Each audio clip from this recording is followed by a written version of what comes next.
Welcome to the show. All things Bulldogs. Here we go, here we go. Yeah. Here we go.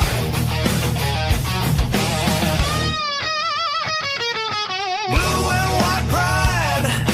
Bulldogs for life. Dogfather here. Gas by my side. Talking dogs tonight. Dogfather and GAS. Blue and white pride.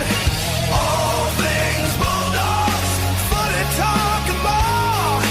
Dogfather and GAS. Bulldogs to the core. Bulldog spirit. Strong and true. Blue and white. Through and through.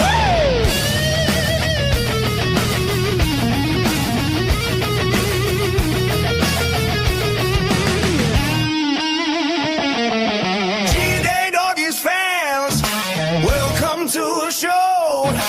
All things Bulldogs. Here we go, here we go.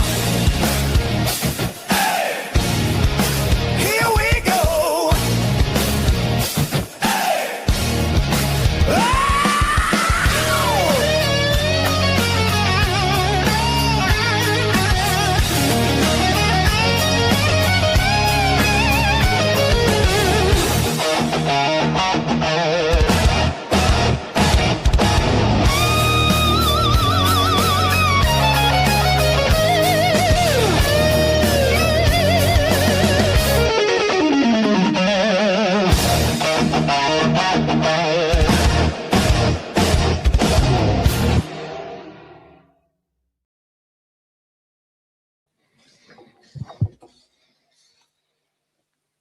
G'day, Doggies fans, all things Bulldogs.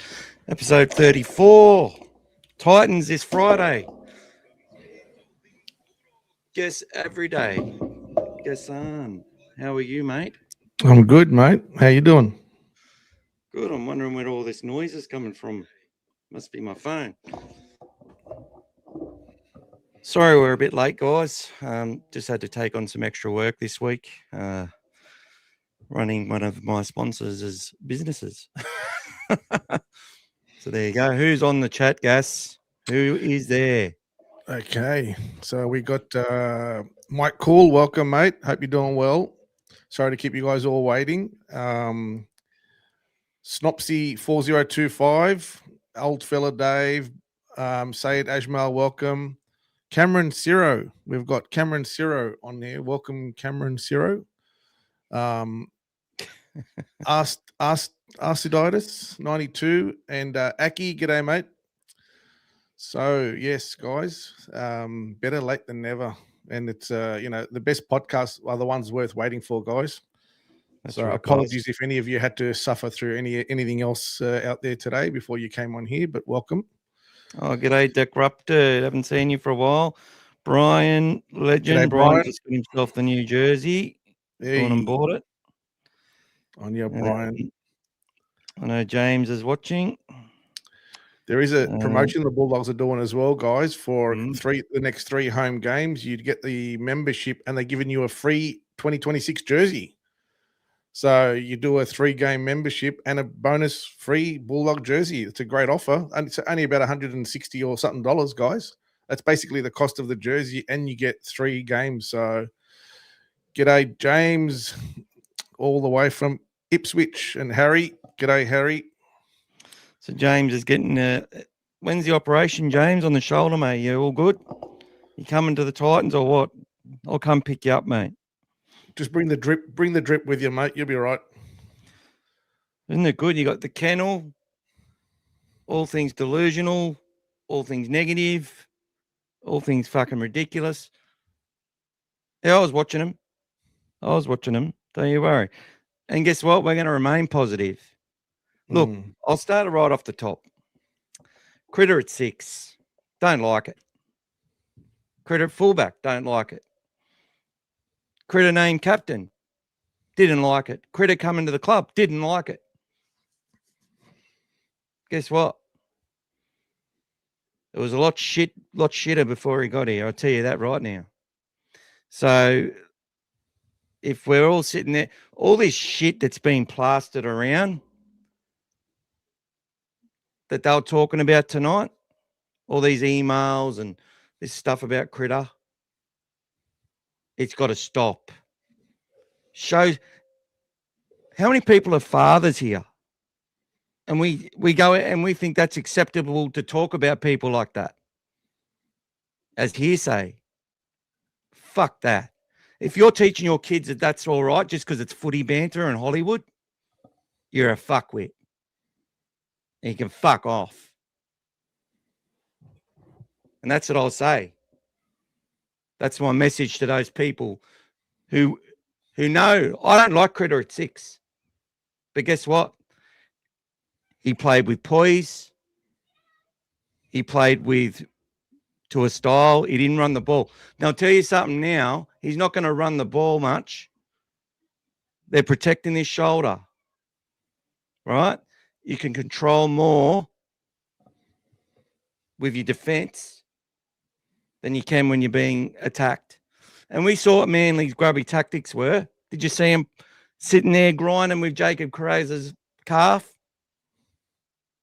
You know, that's what it's legalized violence. It's a tough game, and these guys are gladiators, and they don't deserve to be talked about like they're prima fucking donnas that are out there trying to get their own way at the expense of everything else. That they don't care about, you know, that all they care about is Penrith and all this sort of bullshit, just for clicks. So you guys go, yeah. No, don't put up with that shit. Fucking hell, mate. Are we going to sit there and have our fucking kids act like us? They see us on these messages. That's baby fucking banter, man. You want to have real banter? Go have it with their face. Oh, Critter, you're in there.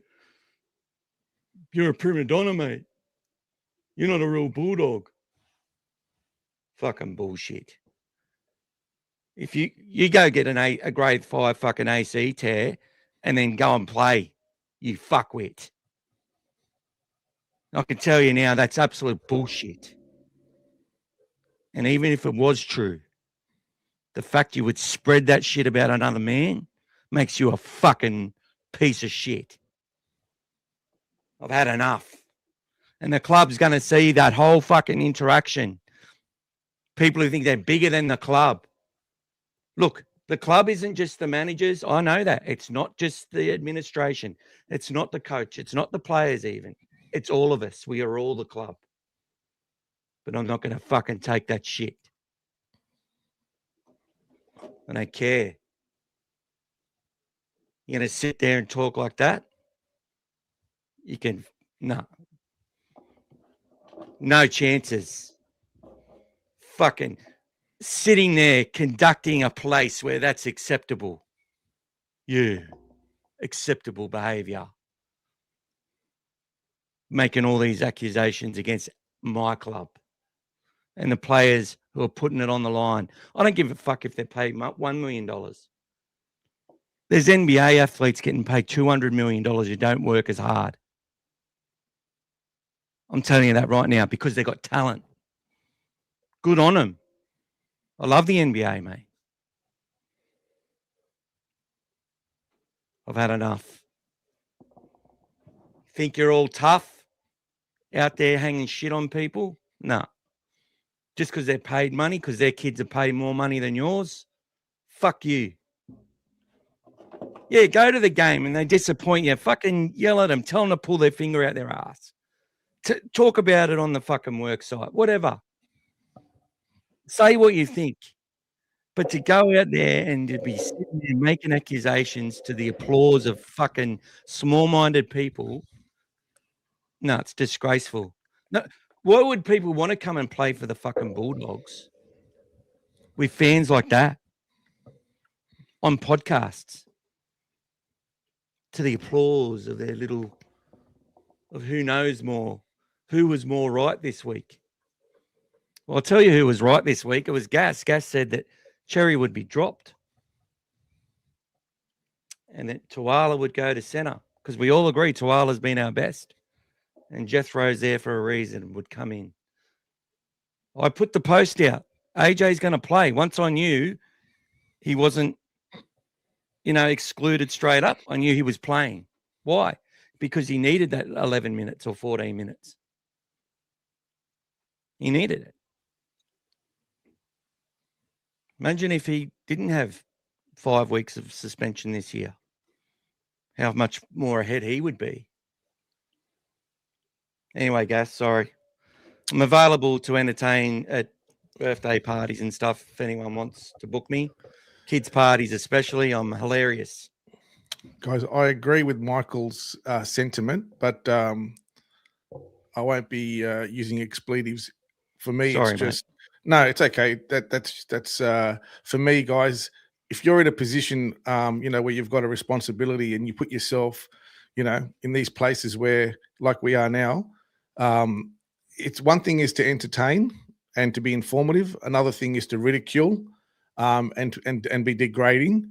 There's a balance. There's a fine line, and for Michael to react this way, guys, you've obviously crossed the line in a big way. Now, whether you go back and watch this over yourselves, have a good look at yourselves, because that's pretty embarrassing the way that you guys are carrying on.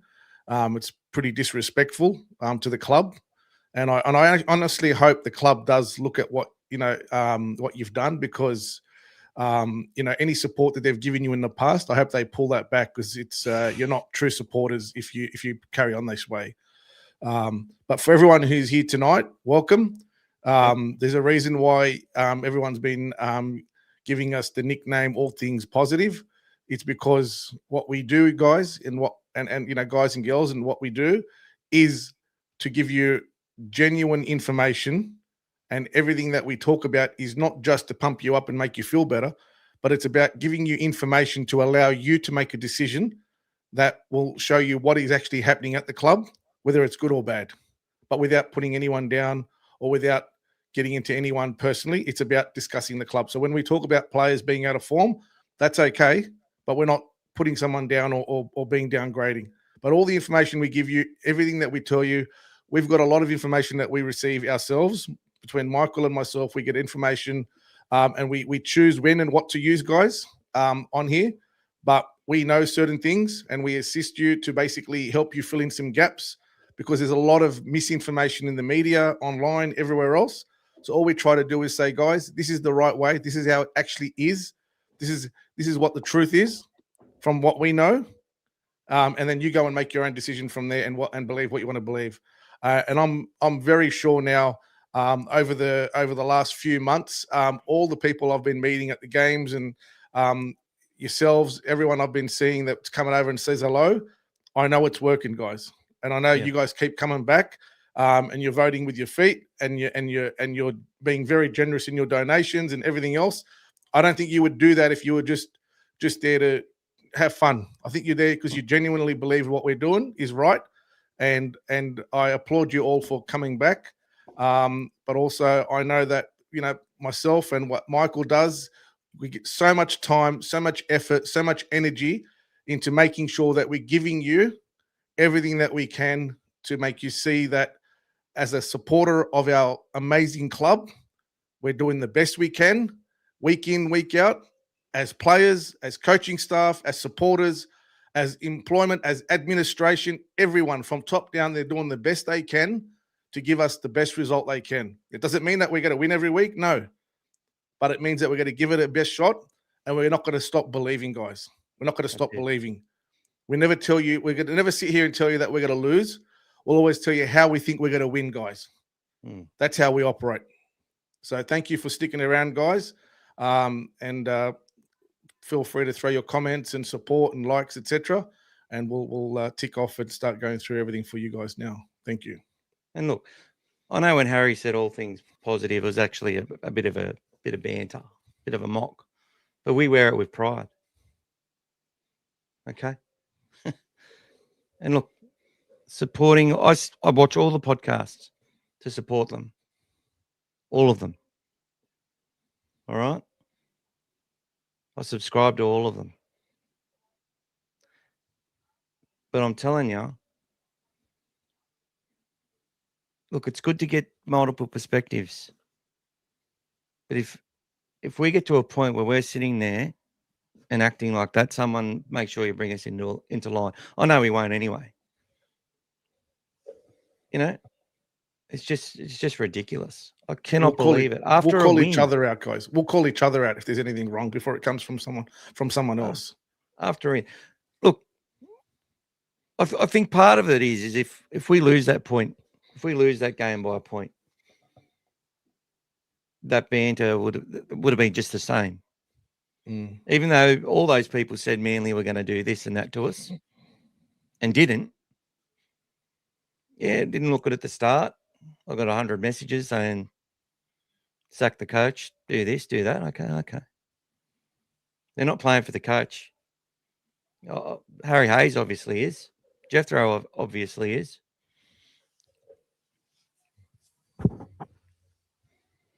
You know, you see Birdo, the body. What's the body language of Birdo when he's on the ground with Critter?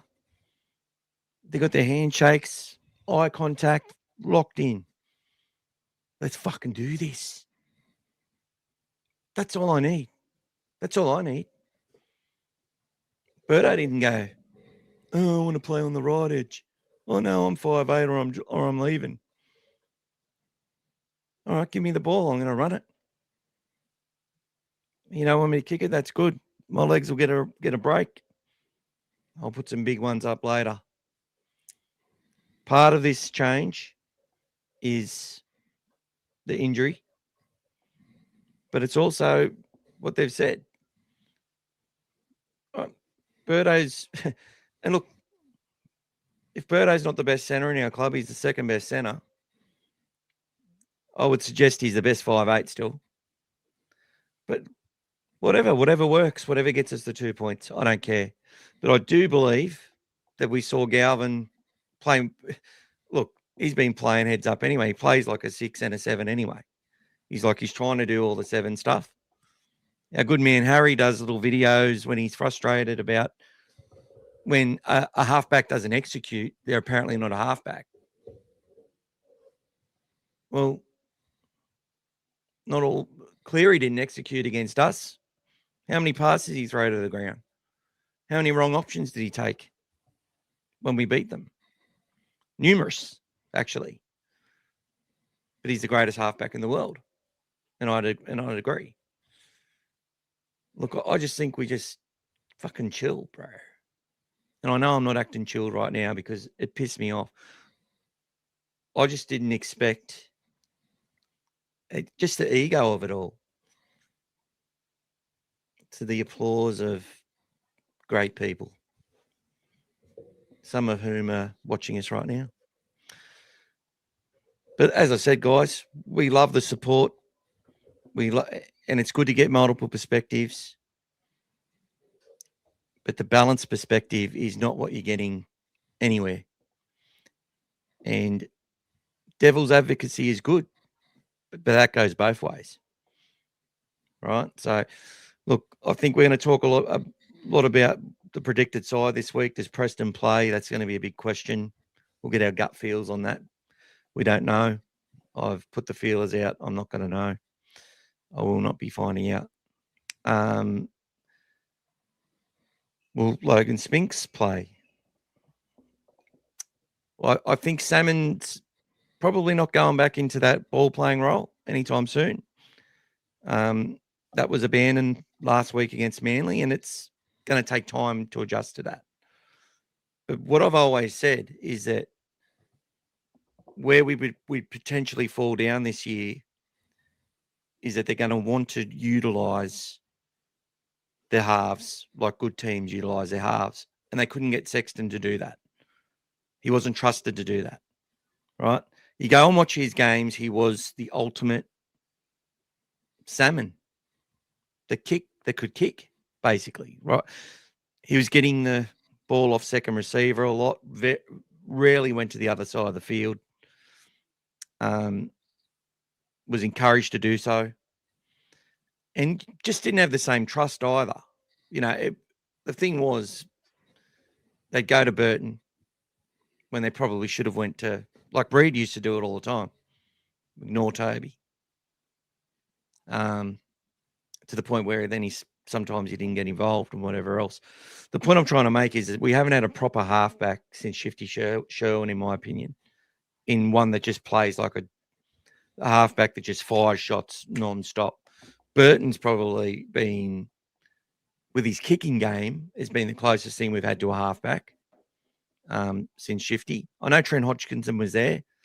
I used to like Trent sometimes running. He made quite a lot of line breaks, Trent, for someone who wasn't that fast, especially on the right edge.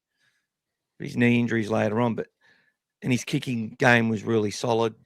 He was definitely a halfback, but we played a style where the forwards were first receiver the whole time he was there. So as far as genuine halfback play, where it's like Cleary, I know Isaiah Yo's been there, but you'll notice that Yo's not doing that as much as he was. And that sort of started a couple of years ago under Madge Maguire in Origin. So, yeah, there's this evolution away from that ball-playing lock and that system that we've used where anyone would step into it. You'd see Marnie would do it. He'd step up and engage the defence and try and provide space for the outside for the halfbacks. But now we're seeing it go to the halfbacks more often. Now, Critter had 65 touches on the weekend. I've always believed if Birdo had 65 touches every game and did could do the fair share of the kicking, we'd win most games. I've always said that too. So, and you can see when his possessions go up, we do well off the back of it. Do I think they'll stay with this long term? Well, a couple of bad losses and they'll change it. But I think right now it's just about steadying the ship a little bit. And playing beside each other, they're able to interchange and take over whenever they want as well. So if it becomes too much for Critter, who hasn't really been able to do any contact work with his shoulder for weeks, he did some pretty good stuff against Hamali Olakawatu on the weekend, who had a very good game, mind you. I felt the Manly had some, like, we can put shit on Manly for not playing well. I feel that they had some terrible moments with the ball where their passes were shit. But they have that magic play with that 40-20, that Tommy Turbo when he took the ball on the one-on-one strip, you know, when we started making those line breaks. Yeah, lots of desperate stuff from them as well. It was someone tried to tell me it was a boring game. I didn't find any of that game to be boring at all. My guts, I literally, you know, developed some stomach muscles out of that game. Just being so tense. But guys, Critter's there. They could swap back at any time. It's good that we've got that versatility. I wouldn't make that change, but they've made it. Just like I would have kept Jake Averillo, guys. And I would have been playing Jake Averillo at fullback years ago. But I've got this sneaky suspicion that if we had, we'd never have played a final series. No matter how good he is, and how fast he was, and how much I liked him. But, you know, Critter's proven a lot of people wrong.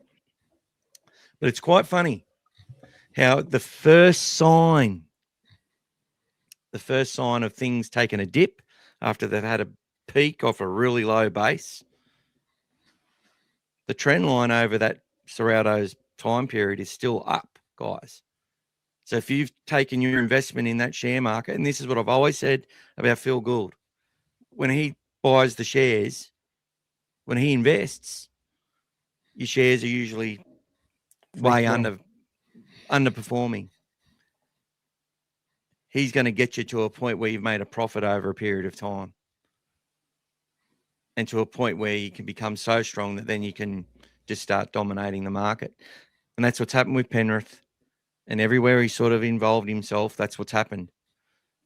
The Roosters struggled for basically a decade until he come along. Penrith hadn't done much at all. They were starting to build, though, I will say that. And getting him across as a young coach who just won a premiership as a stand-in coach who was never sacked from the Bulldogs, was always leaving to go to Penrith, and stayed as a favour and won us to help win us a premiership with a pretty good side and a very experienced, cohesive side with some nice. I always remember Tony Curry had an amazing year in '88.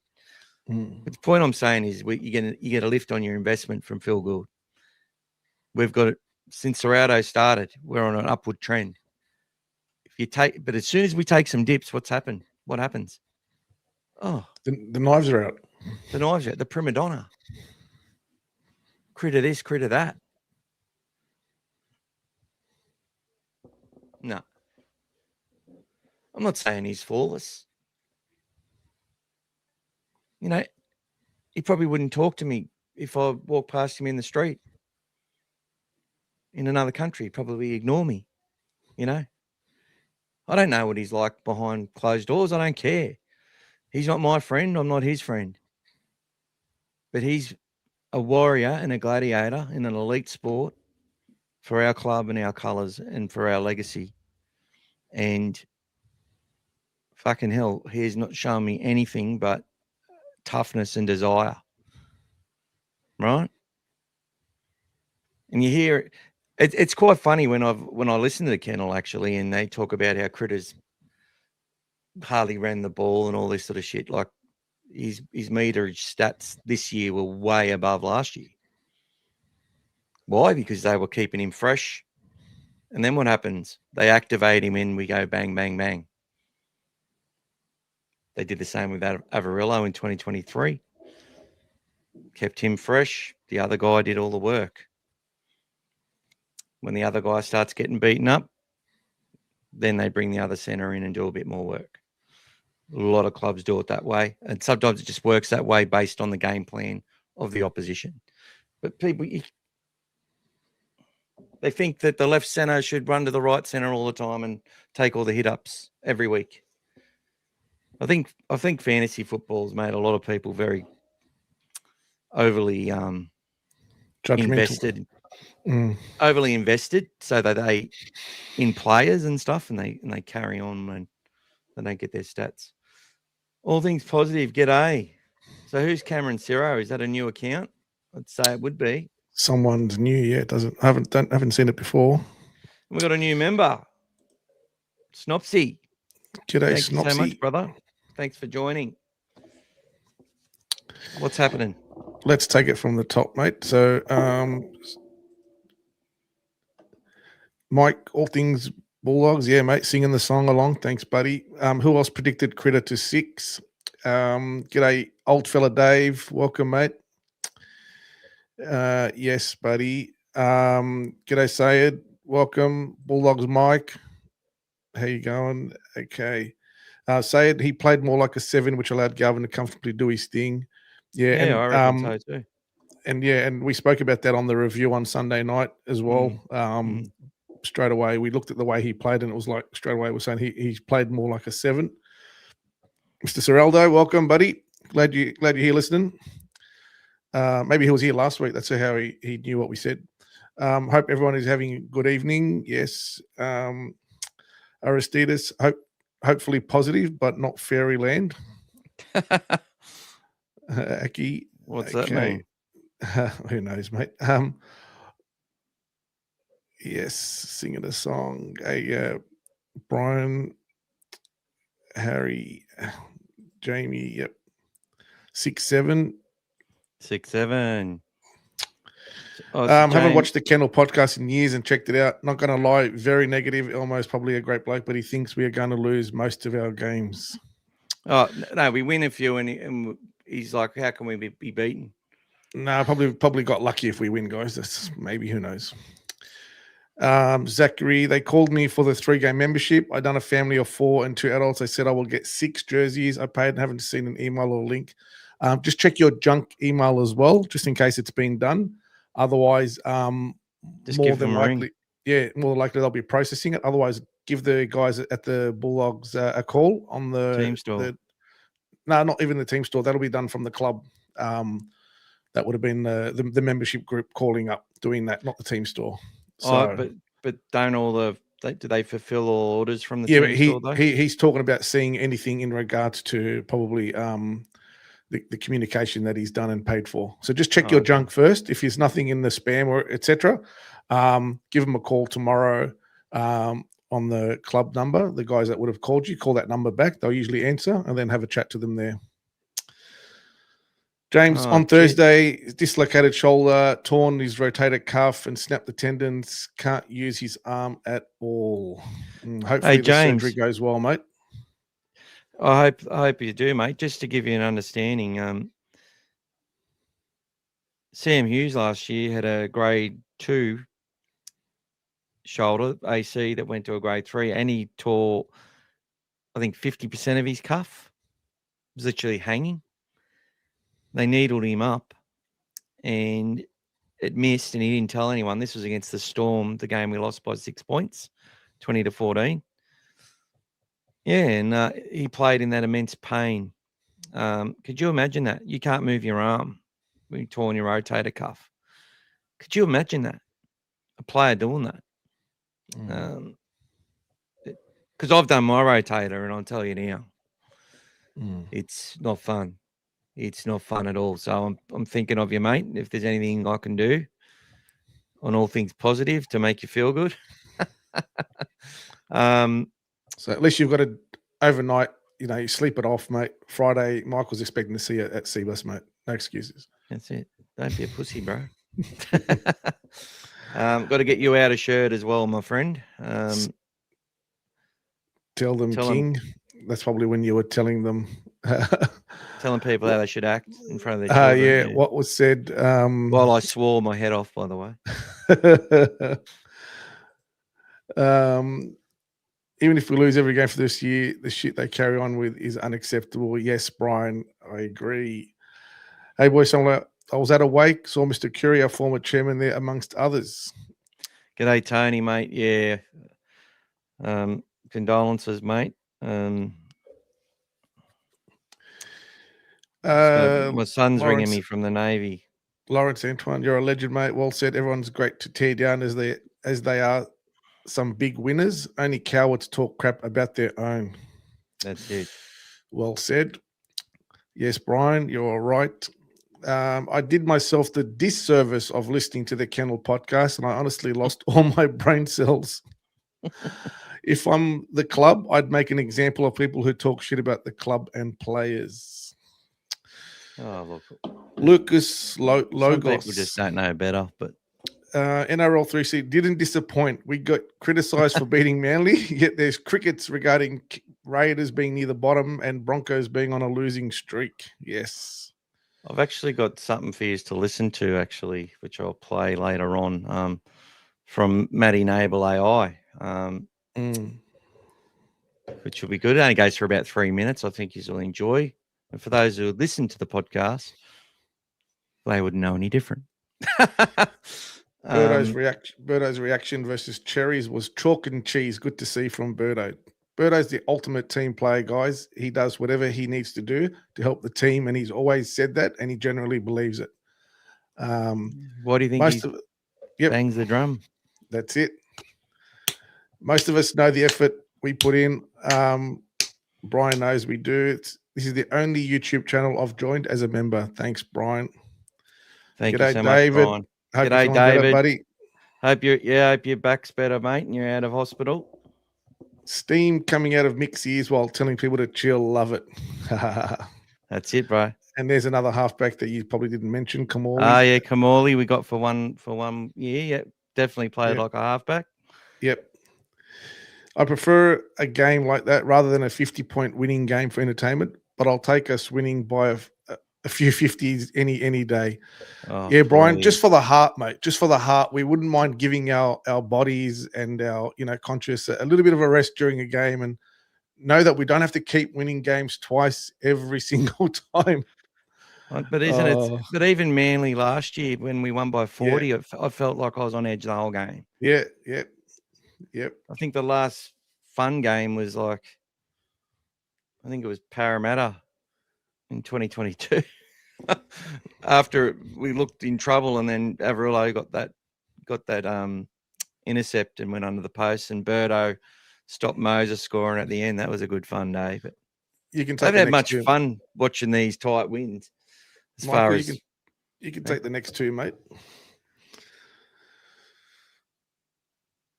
I think Critter needs to take a step back. He's overwhelmed. Go away and fix his shot. What's he overwhelmed with? And read the next one. Hang on, I'll put the next one. Sounds like you've just come from the kennel, mate. Talk like that. He was there, wasn't he? Don't know. Too scared of Elmo. I am too, mate. Don't you worry. Scared of Harry too. He's about 7'8". Screams like a motherfucker. But I think if James wants to comment, mate, he has to throw a few dollars, mate. That's it. I'm not giving you any throw time. some dollars. But I will say this, though, James. What gives you that impression when he kicked the winning field goal, or when he nailed the two conversions? What about Fogarty missed all his goals? Does that make it a bad win because they got 3 tries to 2? The team that was supposed to flog us. He doesn't have a very good record kicking, winning goals, etc. Fogarty is a great player, 2 from 7. 9. Yeah, but not a very good sort of closer of a game under that sort of pressure at the end. So yeah, he steps up but misses. Yeah. Zachary, well said there, mate. James, you obviously have been listening to the kennel so much, you should probably stay over there with those stupid comments. Look, James has been coming here giving his opinion for many years, but he needs to pay for it from now on. Okay. There you go, mate. They're probably talking about Cameron Hill was just in the kennel. They thought it was Mike with a burner account, mate. Can you stop setting up burner accounts, Mike? How can you criticize someone who tries to put the team on his back every week, plays injured? Seriously. Yeah, mate. Look, people don't understand that. People just think that someone who's injured shouldn't be playing. Then rugby league would stop. The NRL would stop. There's not enough depth to cover him. I would have rested him against the Eels and then given him until probably after the Titans game. Like, that's what I would have done. Just as a casual fan. That's what I would have done. But when Carraz is under the pump and Tracy's been injured and Montoya's knee's done and Sewer was struggling with confidence and Kate Dykes, his hamstrings gone. Lots of injuries in our team. Tay Cochran hasn't been able to play. It's just started to come back. Mitch Woods could have been a whole different season if he was playing from the off season, the whole season. All of this, what we're talking about now with 6 and 7, could have all been different. And Alex Conti would have been playing flag. Yep, exactly. If Woods was fit, or maybe him and Woods would have been 6 and 7, 6-7. And you can see that with the way Anasta talks about the Bulldogs. Everything he does is circling around Conti without saying Conti. That's all he does. That's all he does. It's I'd sign Conti. Yeah. Boys, where do we think the points will come from this week? 2 tries won't do the trick against the Titans. Why not? I actually feel like we're not far away from putting on a lot of points, guys. Like the most, we've done some good points, when we have to this year, like 32 against Penrith. But I feel like we're not far away. I feel like things are really like the way that they're sort of attacking and offloading and running, onto stuff and doing the support plays improved from out of sight. Everyone's hitting hard. I feel like we're not far away from really blowing teams away. So I'm hoping it's going to come slowly. I don't want it to happen straight away. I'm hoping that we keep building and winning into the back end of the season and then fire up as the season finishes when we're in the 8 and do what we did in 95. That's what I'm hoping for, guys. Something like that. So just be patient. It's coming. We've had to change our whole structure and game based on the way that the season's eventuated. So even Gus said it on that podcast, some things that we planned for, some things that we didn't with the injuries, etc. So they've had to sit there and go, okay, we have to change. Like he said, for the last few years now, in the off season, they've been trialing, Critter at 6.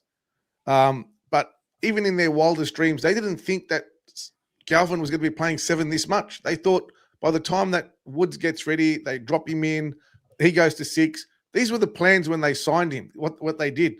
We've been forced to continue what we're doing because of injuries to certain players, and Conti's still not ready yet. They've got him close now, but he's still not fully ready yet.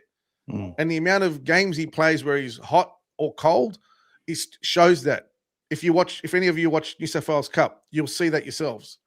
So he's getting there. Don't get me wrong. And he's going to be a great prospect, but he's only 20, guys. He just turned 20 10 days ago. So, or 2 weeks ago. So he's getting there. So, there's a long process for these guys. And the Bulldogs have been doing it very well, releasing these players into the team when they feel like they're ready. And then you've seen them like Undies and AJ when they're in there, they hit the ground running and off they go. They're not like deer in the headlights. So we're not far away, guys, from scoring some bigger points. But we do what we need to do to keep winning. And look, I'll be honest with you, as long as these games are tight, I'll back ourselves every time in those tight games, to win those grinding games. That's our specialty. That's what we're good at. So those are the ones that you're going to need to use in the finals when it comes up. So we keep winning those, and then we're going to get some games where we're going to grind the teams away, and then we're going to get those late points and put them away when we finish them off. And then we're going to get games where it's going to be top 3. Like Manly was coming 3rd, and we played them, and we grinded them, and did what we had to do to win that game and got the results, guys. So, we had as many chances to win the game before Fogarty had his chances as well. So it's not because Fogarty missed that we won. We had chances before that as well. So every time we made breaks, we managed to get that turnover, like Michael said, that one-on-one strip by Turbo. All these little things, guys, they all add up. So we did the right thing to keep coming. You think it's put into our players' contract we have to win twice? Yes, Brian, 100%, mate. James tore it a while ago, dislocated again last week, and done way more damage. Apparently, completely torn. It's as useful as a screen door on a submarine. Oh, no, buddy. James literally heard the kennels say that rubbish. They said Critter is tired. He has a baby on the way.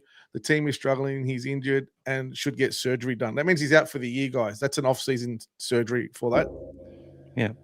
The guy's putting the team first. His presence just there for us is huge, 100%. And he was still there and got the job done in Origin 1, guys, as well, and made the right play and break and pass to help win that game. You going to the game this week? 100%. Michael will be there this week, I'm guys. there. I'll be there, guys. If you ask most people, they would have said 2 tries wouldn't be enough to beat Manly. 100%. 100%, especially with the firepower they had and the way that they were, making breaks Very at will good at comment. times. Conti's body isn't developed yet. Still needs his growth spurt. That's it. Pete Weber. G'day, boys. Thought G'day, you must have legend. been on the nest. Timmy's Sorry, back. lad. The Bible study's done. Timmy, we missed you, bro.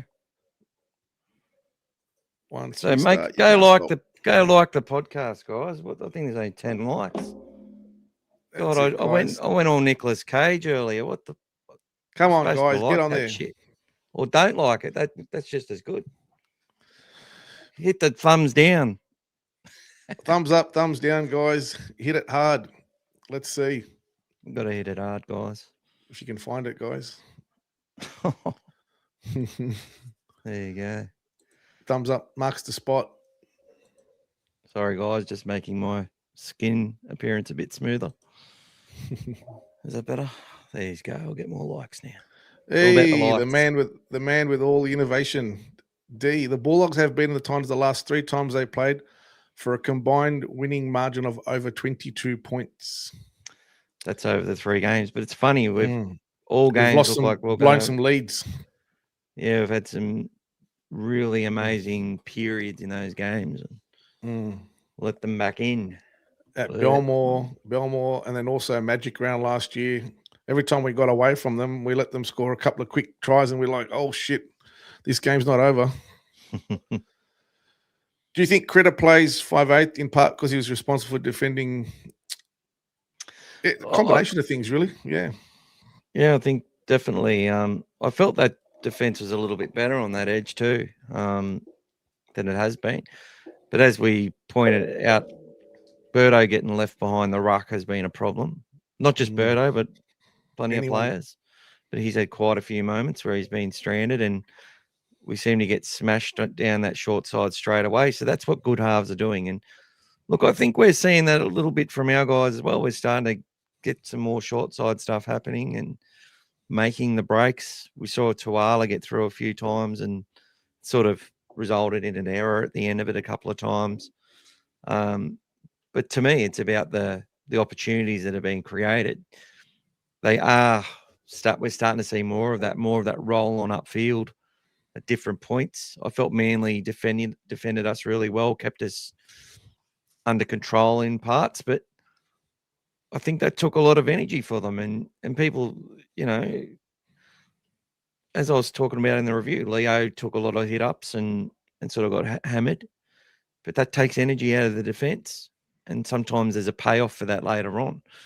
I used to say, I say it a lot. You watch Mark O'Mealy. I used to watch him in Origin get absolutely driven backwards, or just come to a shuddering halt. No post contact.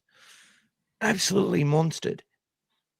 But when he comes on again, when you need an energetic run, there was Shrek, and he would make post contact. And you get a quick play the ball away, and then out of dummy half, Andrew Johns, Danny Badiris come into their own. Had a lot more dummy half stuff happening. And I think that's still where we've got opportunities, but we've started to see it.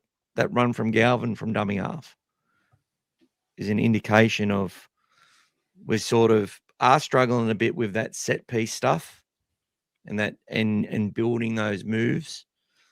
The passing has been, maybe there's just a submission. We haven't been executing these passes, so we need to play heads up.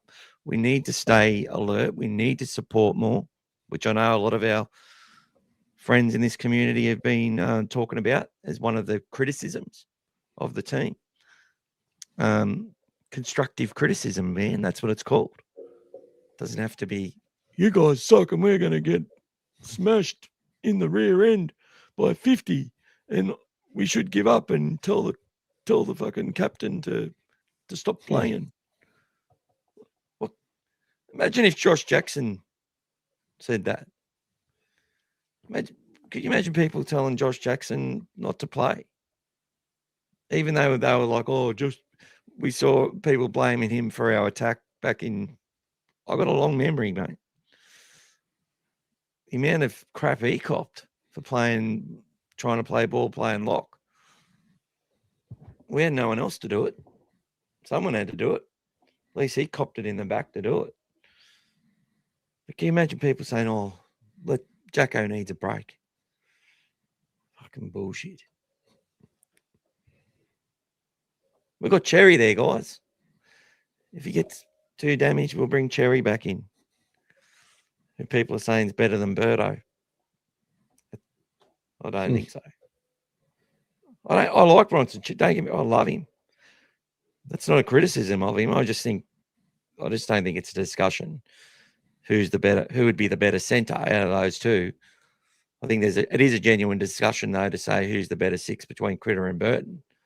And I don't have a problem with anyone suggesting that they don't like that change because I understand feeling that way.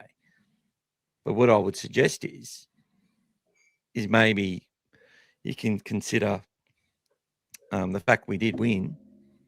We stopped a pretty good team who was coming third on the ladder, who's won 9 of their last 10, who got a lot of confidence and had attacking prowess, size everywhere, great balance.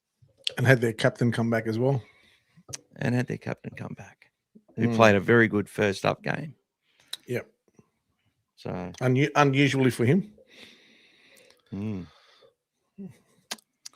What's our team? Coming up, mate. Coming up. That's my team. My team's Hopefully it'll be like the Bulldogs, game at Belmore 2 years ago, 32-0. Yeah, that would be We're nice. here to stay. And just so you guys know, the Bulldogs this week have done something a little bit different. They're actually already in the Gold Coast now. They're spending the whole week there, guys. They're spending the whole week there. So if you are local, you'll find them at the usual hotel. They're going to be around, and they'll be training up there away from Belmore and all the stuff this week. So they're actually already there and spending the whole week there, guys. So I wonder if they brought the family along. I'm sure the families will be around there too, guys. So because they normally not with their families. Like they've had to manufacture this cohesion, guys, that other teams have just had building for years. We've had to manufacture players from everywhere. And you wouldn't have heard that anywhere else, guys. You heard that first here, guys. All right. All right. There you go. There you go. There he is. I think Critter played 5'8" to have more people help him tackle it because of his shoulder. Yeah, look, also for him, like allowing Birdo to take more runs. But look, I'll be honest with you, his kicking game was actually a lot better than I thought it was going to be. He had some look, I'll be honest with you, I actually prefer Critter's kicking than Galvin's kicking. He gets a little bit more height on the ball and gets the same depth like Birdo does. So we actually were, if you noticed, how many times did Tommy get the ball and have no opportunity to wind up? Literally get the ball, we were tackling him. That was very impressive to see. That was great. Saab a couple of times got the ball a little bit early. It's some of the low kicks, but the big high kicks, we were meeting them at the same time. So that's where we're just lacking that little bit with Galvin at the moment. But as Galvin gets a bit more filled up and everything, he might start to get a bit more power into that as well. So both teams this week will know they're capable. And again, as much as our attack has struggled, it has been an improvement in our defense. And it's going to be up to us to frustrate them as well, same as what we've done when we've won all our games. Frustrate the opposition. Every one of these games that we've won, especially like Panthers, the Raiders, even Manly, they've got a lot of attacking weapons and speed across the board. And when we've played well, we've frustrated them in defense, and we've kept them, pretty much, controlled. And we've won the game in that grind, and we've done it the hard way. But again, we're not the fastest team out there, but we more than hold our own. And our cover defense was outstanding the other day. The extra efforts were awesome. So everybody knows what I'm talking about. But they were fantastic across the board in that game. Kiraz has scored a combined total of 4 tries in the last 3 matches against the Titans. Preston and Tracy have also both scored a try in the last 3 matches against the Titans. So that tells me what I already think. Anyway, I think as long as Presto's named in the squad somewhere, which he is, I feel like he'll be playing. Critter will also give Galvin a lot of confidence by controlling the long kicking game and organising guys where they need to be. He's hoping Presto returns this week. And if anybody's heard a few interviews done by Lockie Galvin when asked who his favourite player is, anybody know who his favourite player is in the Bulldogs? Presto. He loves Presto because he loves.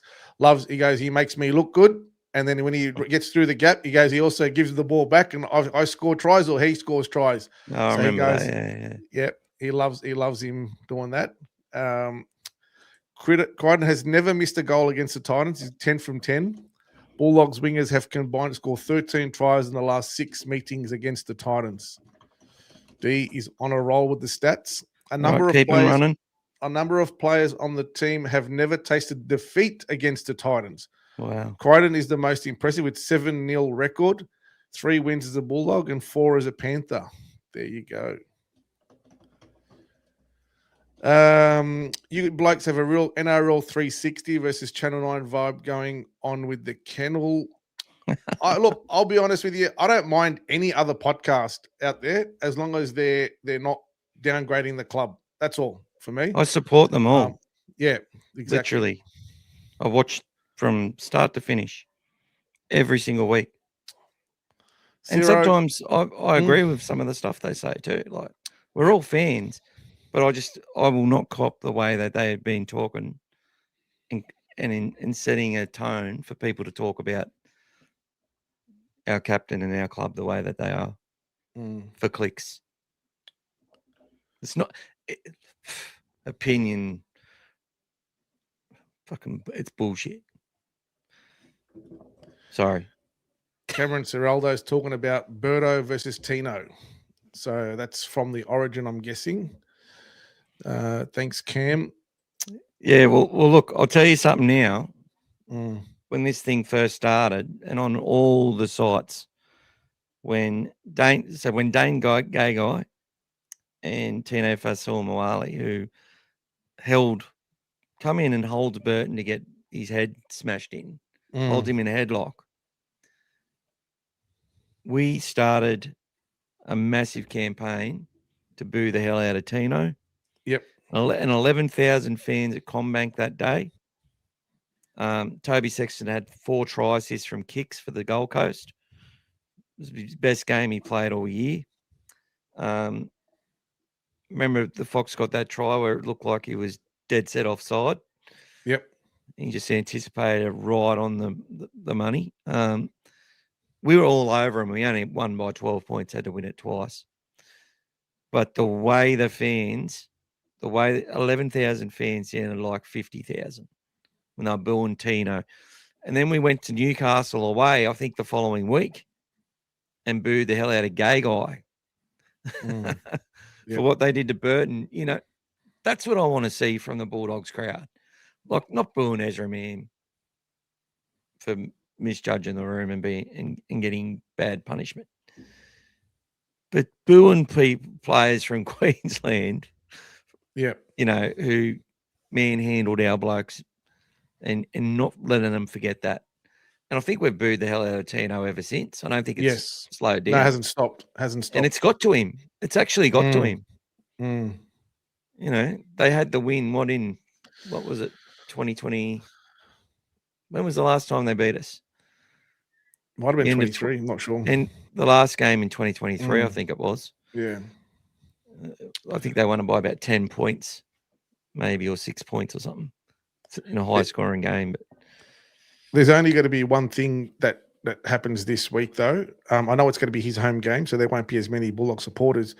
But there may be the insensitivity of him just losing his father as well, which may come into play as well. So that may be one where, if the Bulldog supporters are out there, beat them, but let this one go from the booze. Yeah, let this one go.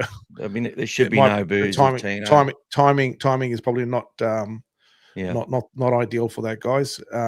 Let him deal with that in his own way. And look, I love going to the Gold Coast games as well. I find it's pretty relaxed. They put on they try to do some fun stuff. Like, they usually have something going on out the front in there. I just find it to be quite a pleasant experience every single time.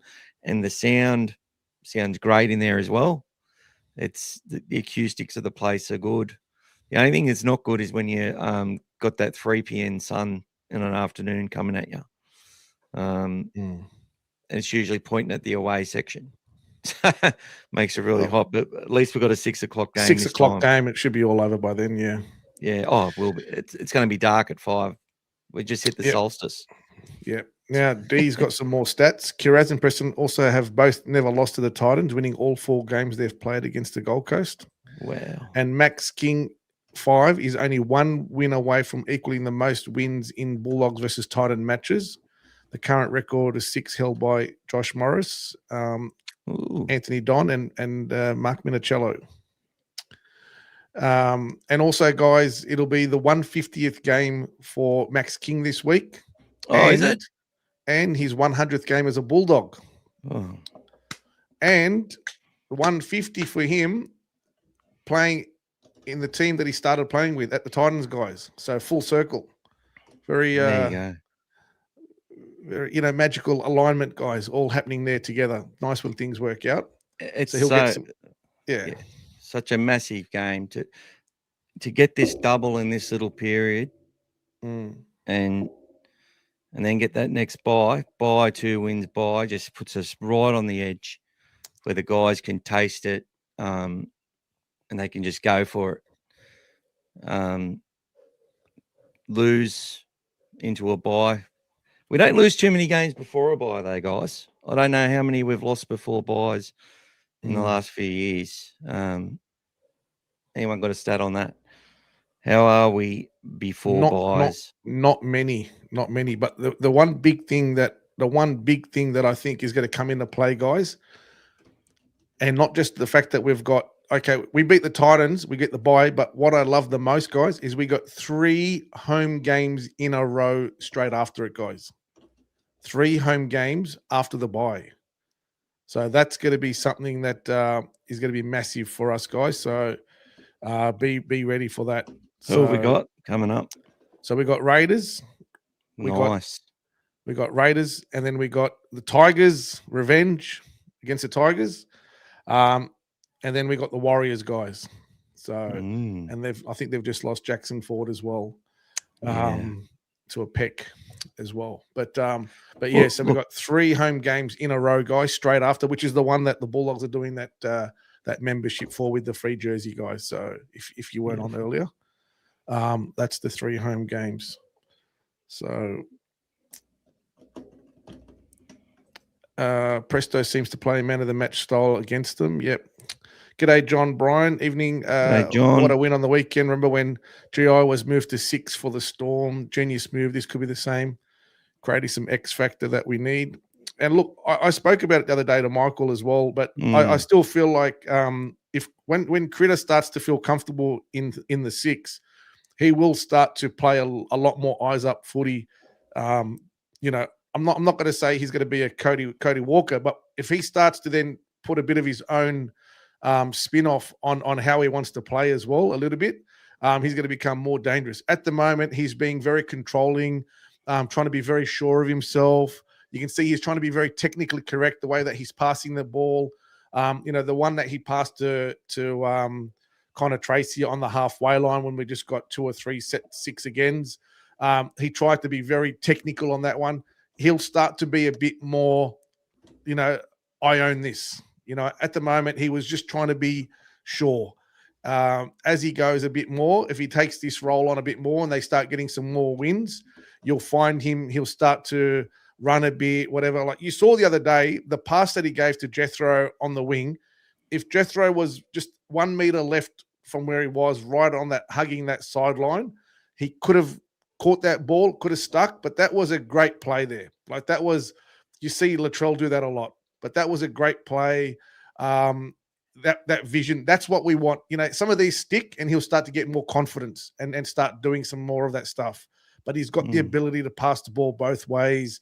You could see he found the in goal with his kick. Some of them, I don't even know how he got them through. And we got the repeat sets. The one we got just before our try, he got the one into the in goal. Turbo ran it dead. Then they took the kick. They missed out by a few centimeters on landing on the line, etc. And then we got the ball back, and then Galvin kicks it, and we get the bounce. Which, guys, for those who think that's lucky, we've had that against us all year, guys. All these bounces have been against us all year. So it's about time we get some of the ball bouncing our way to help us out for some results. Brian wouldn't mind seeing Cherry in the back row to give Preston an extra couple of weeks. Well, the good thing with Presto, guys, it was a broken arm, so he still would have been running and training and doing what he has to do. He would have just been limiting his contact to make sure that arm was fully binded. That's all. So he should still be okay. With the weather in Sydney, I'd be spending the whole week up there too.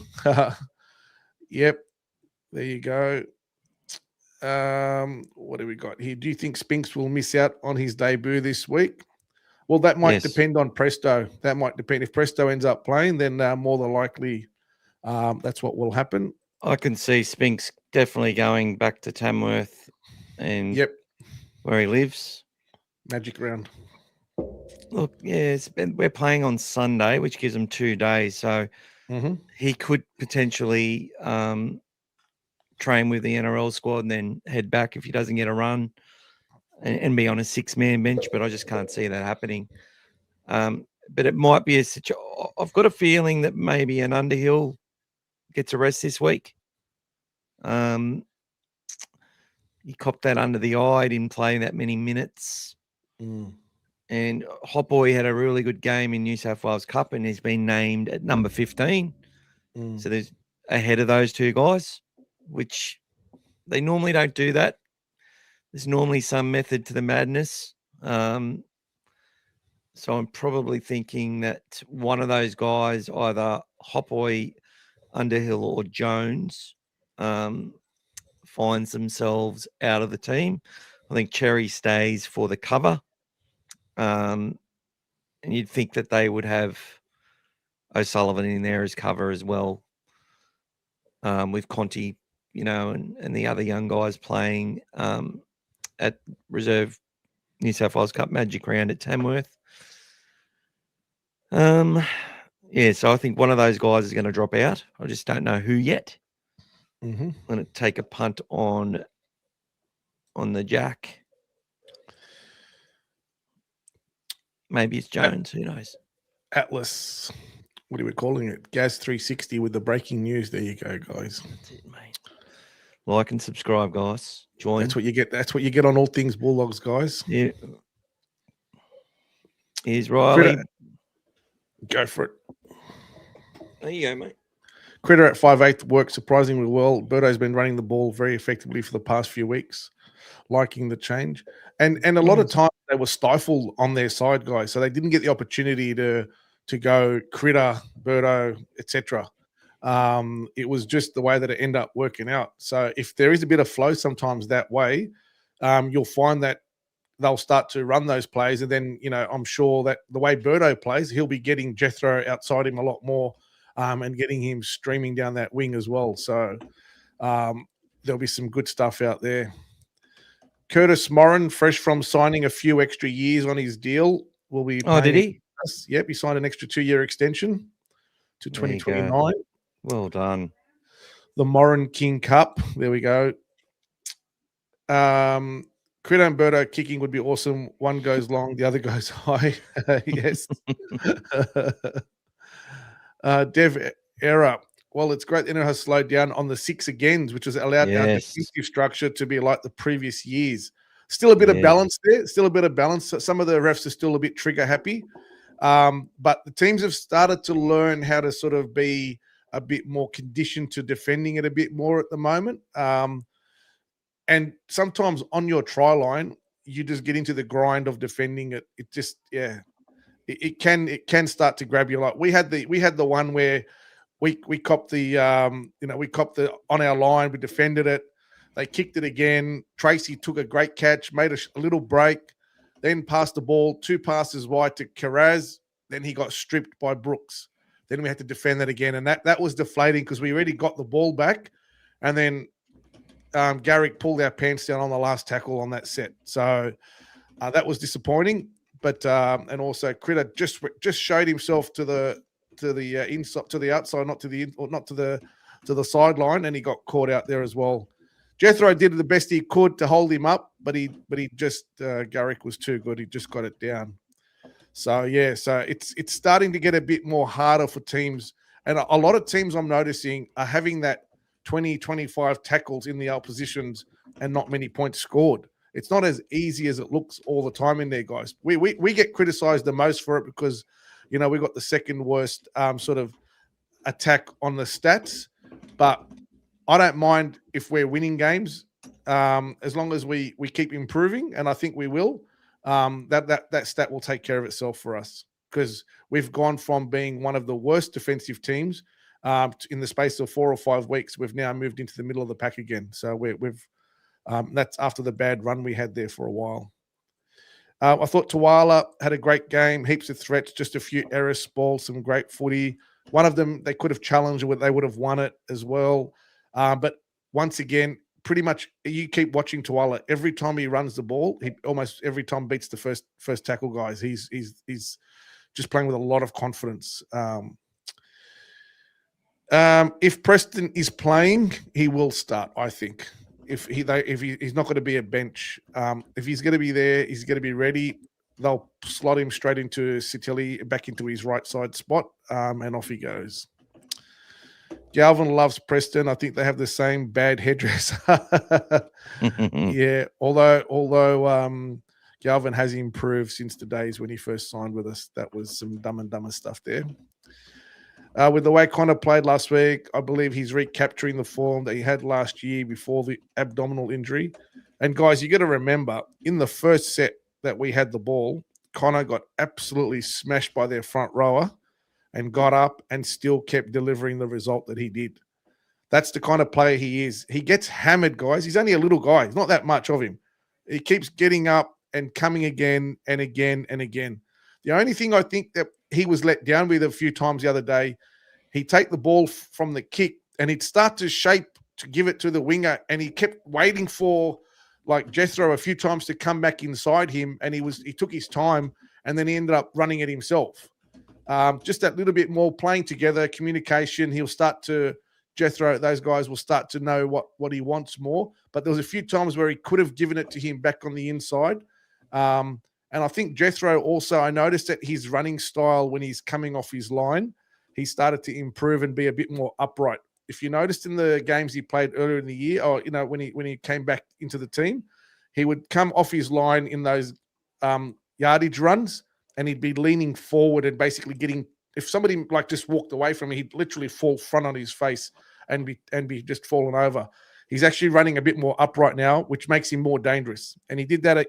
He did the little shimmy on Saab and had a little mini break down the left there, guys, in the first half, which was great to see. So, look, I watched that and I had a look at it. That's something you're honed in on, and I'm not 100% convinced. I think he's or maybe because I've watched in a lot of his other games, he hasn't always run like that. Maybe he might have had an issue or something. He was protecting something. Who knows? But it was definitely a little bit lower to the ground. I saw Tracy did that a couple of weeks against me. Sorry, last week. He got absolutely hammered. The way he got hit 2 or 3 times against Para, and even worse against Manly, I can't believe how many meters he's run. To be honest, like, yep, he's absolutely getting smashed. Like, and someone was trying to tell me that Tracy goes, he doesn't run it hard into the line. Like, are you fucking kidding me? He runs hard, man. And he sometimes he does it. He sort of runs sideways and then straightens and accelerates in and through. And he's making post contact. He's really getting just smashed and driven backwards. He deserves a lot of praise for our performance last week. He had so much effort solid in that game. And some of those kicks that Fogarty put up, he put up some absolute doozies that even Birdo would have been proud of. Some spirals and a few other things. And he basically caught everyone. There was only one of them that they got stuck between Jethro and Tracy, and they both let it bounce. Unfortunately, it bounced straight up. But everything else, he caught some crazy catches and was very, very solid. But you can tell now that he's got his fitness back, he's got his confidence back, and he's playing well on both sides, guys. Prostay's asking if you've got an Instagram account. Sure he does. Oh, is that Prostay? He come and saw it. Oh, g'day, mate. Yeah, we've got the Dogfather on Instagram. And you can also see me there. Really? I'll have a look for you. What's your send us a message of what your handle is and stuff, or whatever they call it. Yep. I want to get that photo of you and me, brother, and show me daughter. See, I'm a celebrity. Rarely does a team win the week after they play Penrith. Yeah, let's hope that run continues, guys. How many teams have won after playing Penrith this year, guys? How many? I'm not sure. Timmy D, someone give us that stat. Pete, good shout out, Timmy. Love him to score this week. Yeah, mate. It's great to have our coach join us tonight. Thanks, Ciro. Yeah, mate. He's a good guy, that Ciro, whoever he is.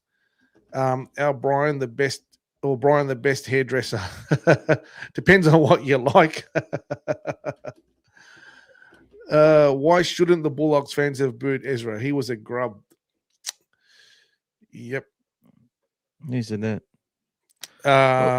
Tommy the man. Look, no, he made a mistake as a kid, mate. Mm.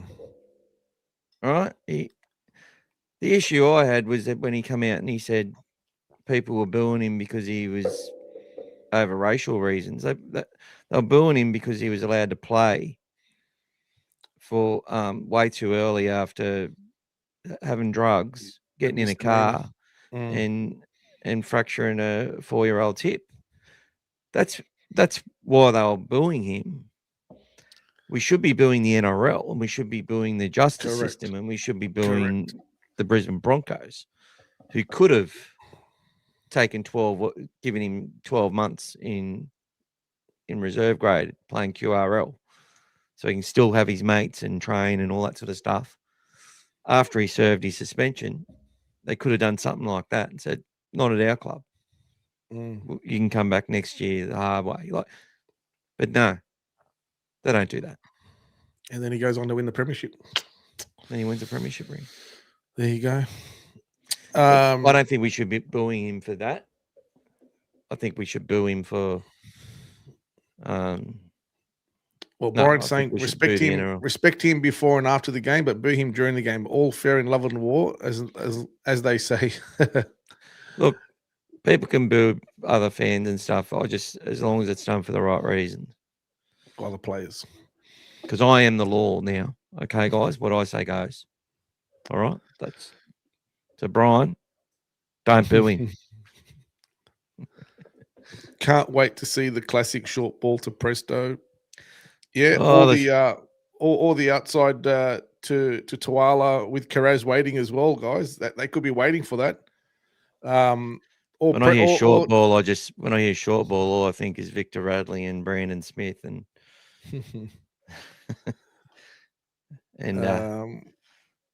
Buzz Rothfield, who loves the buzz. You know what I mean?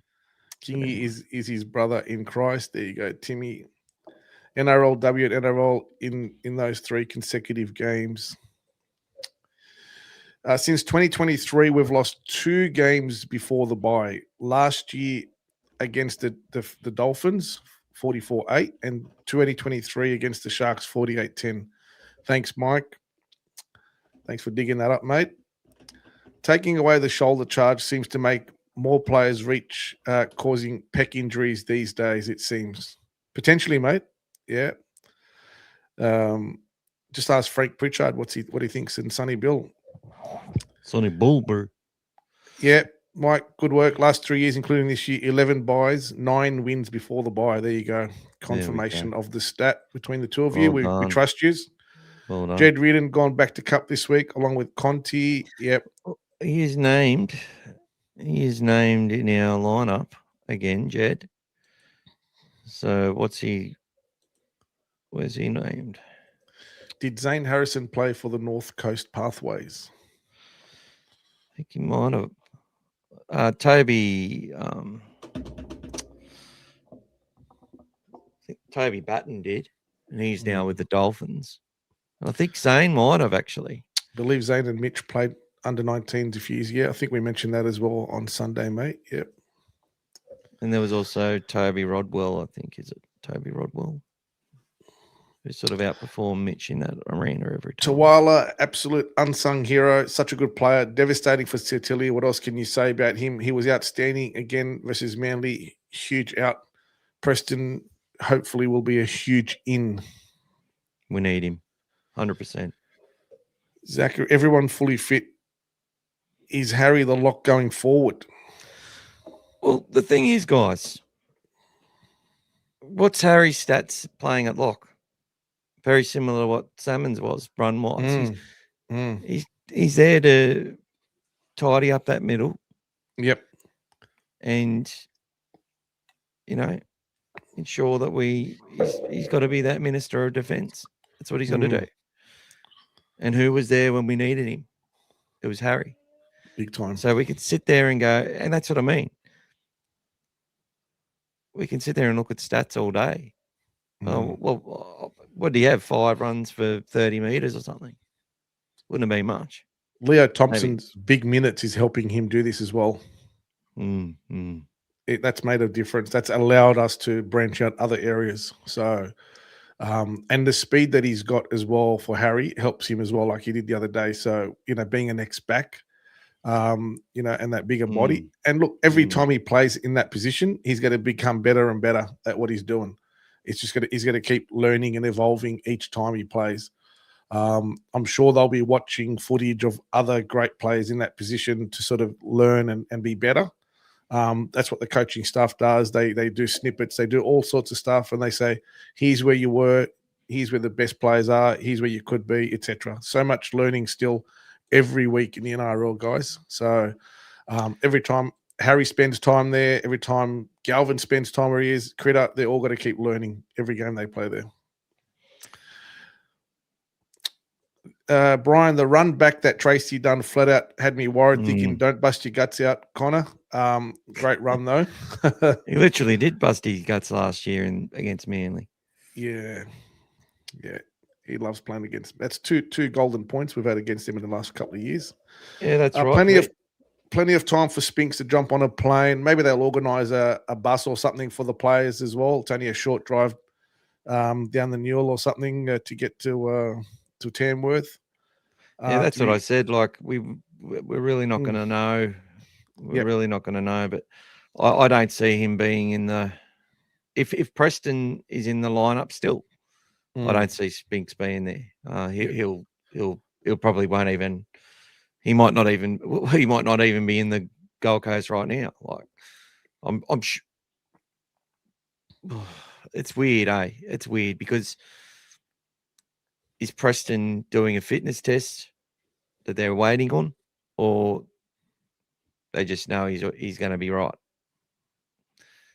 Usually they know pretty quick, unless they actually do an injury later in the week, which they keep people around for contingency before making their decisions. But they usually know. Look, I think they'll know by tomorrow what's going on. Is my gut feel. And look, for them, if they're up there all week, like I said earlier, then they would want all those players so they can run plays against each other as well in the drills this week. So, so tomorrow will be Wednesday. It'll be their last sort of main hit. Thursday will just be the captain's run, and then they'll taper off and get ready for Friday. Moran has signed until 2029. Good on him, been playing great, breaking the line, scoring tries. Hope he has a shit game on Saturday. Thanks, Pete. Oh, look, I think there's a chance that I think there'll be a lot. He'll be absolutely bursting at the seams, Curtis. I sort of saw him as the Swiss cheese. Like the or the fake cheese or whatever. He reminded me of Brandon Smith with his energy, and even though they sort of played different roles, and I loved Moran. I really didn't want him to leave. Sad that he left, but it was with good reason. And look, it's paid off for him, and the club will be happy about that for Curtis. 100%. What I will say though is he's one that could drop a few balls. Yeah, with the pressure of this game. So I'll be thinking that they'll target Curtis. And we'll see who has the last laugh there. He comes in at speed to get onto the ball, and sometimes it's just a little bit behind him by the time he gets there. And he's lost a few in that process. He's done that for us quite a bit, which worked against him at the end of the day, unfortunately. Yeah, I think a couple of drops in that big game against Manly. Maybe it was only one drop, but might have went against him a little bit. but you wouldn't think that, but maybe it did. Who knows? What I'd also say, though, is that players that are expected to be running onto a ball, especially coming off the bench, Curtis, and we'll be looking for him, that's also a time that opposition teams strike or when they do something different. I've been watching this very carefully in games, actually, and it's a lot of deception there for teams to be able to sit there and go, they think Curtis is going to get it here. We'll do something different. Funny little things like that. Players playing up against their new club as well. Maybe we'll have something in store for Curtis that he doesn't know about. Harry Hayes' try-saving tackle not only saved the match but kept our season alive. That effort says a lot about this team. They haven't given up. They never will, guys. They'll keep going until every game. And if Harry wasn't there, Jethro was there as well. So there was more than one person coming across. Harry got to him first, but Jethro was there as well. So great effort from all of them. Henny Benny, you blokes lost after you beat Penrith. You're the only other team. Yeah, but we're asking about that played the Panthers, not just beat them. Anyway, what's happened to a team after they've played against Penrith as well? To see what kind of energy came out of them as well, Henny. So maybe you'll check that for us. Brian's booing comment was about Tino, not ma'am. No worries, mate. All good, buddy. Harry. Booing in general. Harry the sweeper is there to clean up everything. That's why they call him Dirty Harry, mate. Dirty Harry. That's what I call him anyway. Do you think Hayes is a smoky for Origin next year? Loz isn't expected to stay as the coach, which is good. It won't be long, guys, before the biggest obvious one is going to be Cleary. It's going to be coach, guys. So Ivan's made that quite clear. If it comes his way, he's going to take it. And I would be not surprised at all if he wants to take on that role in 2 years when he's up. Cleary ball doesn't work in Origin, though. It doesn't have to be Cleary ball. He just has to go out and we've been playing it for years. Yeah, we've been playing it, but he can just he's still not Nathan Cleary ball. Actual Ivan Cleary ball. Our New South Wales coaches have been trying to emulate Penrith. But you need the whole team to do that. You haven't got Penrith's whole team to do that style. You can't get players to pick and choose and do stuff like that. And it's an NRL thing. It's not an Origin thing. It's ref differently. That's right. I still would rather him coaching than Laurie Daly. That's what I'm saying. Well, look, I think professional everyday coaches are going to do a better job more times than they're not. But look, Laurie knows what he's doing. I'll get vilified for saying that. He knows what he thinks he wants. Yeah. I used to disagree with a lot of Laurie's selections back in the day. Even as a commentator, a lot of his thoughts I didn't really agree with. But when you see a 16-year-old do, Laurie Daly is one of the best players to play the game, and I'll tell you that right now. Yep. What he could do as a 16-year-old against grown men, not many blokes could. They all talked about Freddie Fittler. Well, they raise him different in junior, mate. They certainly do. Timmy, I feel more confident when we have Harry named in the 17. Just as important to Salmon, he doesn't always get the flashy highlights, but his percentage plays don't go unnoticed. That's right. And Timmy, when he also has a bad game or he does a few things wrong, it affects us big time. Yep. So he's got a really important role in the side. So being fit is of utmost importance as being there. Unsung hero.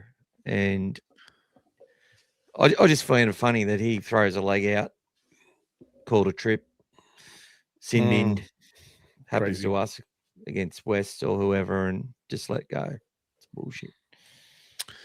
Anyway. Yep, and Salmon also, the same can be said for him. Hard-working, uncompromising players, yes. And Timmy was just correcting Pete. We're playing on Friday, not Saturday. Yeah, well, Pete, I think maybe Pete was probably trying to say that he could jump on a plane on Saturday, I'm guessing. That's what he means, yeah, Timmy. Yeah, there's not going to be too many he knows flights it's Friday. Out. Not too many flights, Timmy, going out after we finish. By the time you finish the game at 8 and get out at the airport, there won't be many flights heading out to Tamworth at that hour. But he's got all day Saturday to get over there. It's all good. Not sure if it's confirmed, but Jesse McLean to the Dogs. What do you think, and where will he fit in? And does that leave the writing on the wall for Bronson Cherry? Look, it means nothing for no one, Zach. It means Jesse McLean, if they sign him, is a player that's currently not playing first grade and sort of isn't close. He's going all right in New South Wales Cup, and he's got a lot of talent, a lot of potential, but he's down the pecking order.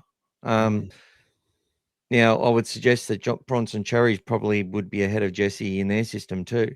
So I'm not saying he's a bad player. I'm just saying that he might get an opportunity at our club, and he'll have to prove himself. He's not just going to walk in as some. It's not like a critter signing. I don't think it means any. Cherry's on more money than Jesse McLean, and I think if we get him early, I don't know if we pick up his full wage or part of it. But he had a pretty long deal. Him and his brother signed, I think, a 4-year deal, ends the same time. Talk was that they were going to throw a bit towards it as well, the Panthers. Oh, there was? Okay, well, there you go. Talk, yeah. So that's why it makes it more attractive if you're going to do that. I mean, and we're losing an outside back in Montoya, etc. So, yeah. And he can play wing. He can play wing. He can play centre. Probably evolve into something else, potentially. He's got the skill set. He's got the evasiveness. I think he's not quite as big as Casey. That's where our depth has been tested, though, lately in the backs. So if they're looking to add back cover, it's not a bad option. While the young blokes are still developing. We've got Jed Reed and Sasai Latini doing a great job as centres. They're both back edge back rollers. Correct. Good shout out here. Brian, not only the try-saving tackle by Harry, he got up to stop rampaging Olakawatu as well on the next tackle. Correct, mate. And he was most people he would have beaten on that too as well. The coach mentioned they have an inspiring moment photos around the wall, and Harry's got a few. So exactly what Brian said there, guys. So the Bulldogs have a wall inside the Belmore there. Every time there's moments like these, they put a photo up of that, guys, around the walls, and it's a badge of honor to be one of those photos there, knowing that you're the one that pulled off a try saver or something, a desperation moment. Harry's got a few of those because he's got that. He's big, he's mobile, he's fast, and he anticipates very well, guys. He doesn't give up on a play, and he just chases and he gets there. So that's very good for him. Mike, only team this year who have won after versing the Panthers are the Roosters, Knights, Manly, and Tigers. So only a few guys. Thanks, Tim. So much more time. There you go. Thanks, Pete. Yep. Yep. All good. I heard Bronson was on a flight to Melbourne today. Any truth? No, mate. He's in the Gold Coast training, mate. Don't know. I haven't even looked at the anything NRL today till about 5 minutes. Yep. Before I got online. 10% of the teams have won after playing the Panthers. There you go. So guys, beautiful. We'll go through the team quickly. Won't go too long tonight, guys. I've said that before and lied about it. So far, we've got $38 in our $100 draw contribution, and people in the cartel and Dogfather get automatic tickets. Anyway, the other way to get tickets is to contribute through super chats to support us, or pay IDs, whatever. Buy me a coffee thing there. Thank you for all the support over the last couple of months as well, guys. It's been massive. We donated, I think, community members of these channels have raised $1,600 for charity, which is absolutely amazing. Awesome job, two guys. Different charities, and we've also been able to buy things and give it back to people. So essentially, you've will have helped pay for a lot of the stuff that we send out, and there's more of that coming to some of you. So if you want to be a cartel member, please join. And you do get, if you've been a regular contributor and upgrade, you'll get a merch pack. Won't be too much. If we see something around that could be of value, we'll get it.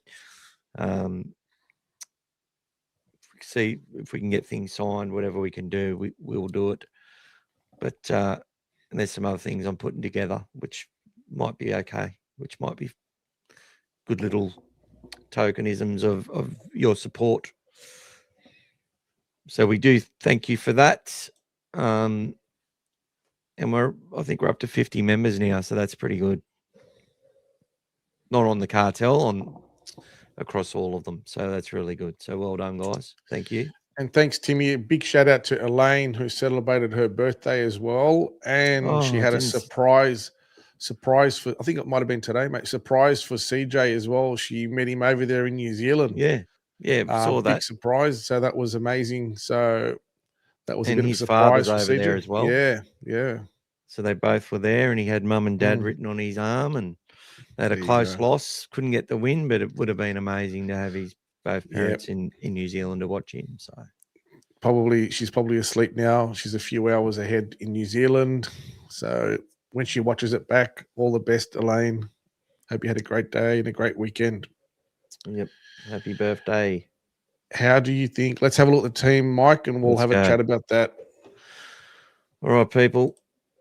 It's on. So look, this is a very good lineup for the Titans. The underperformers got some young players. I think Jojo Fafita in State of Origin has been absolutely immense, and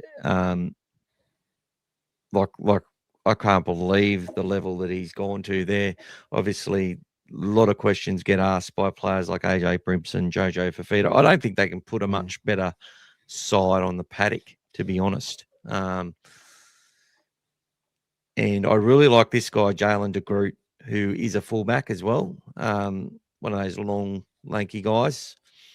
Keanu Kinney is an absolute weapon. The match winner against the Broncos was unbelievable. Still one of the best tries I've seen. Philip Sammy, another one. I think Philip's going to the Dragons next year, isn't he? So he's been at the Titans, a mainstay for them. They probably think that they can put some games together and do something. Jaden Campbell getting more and more reps.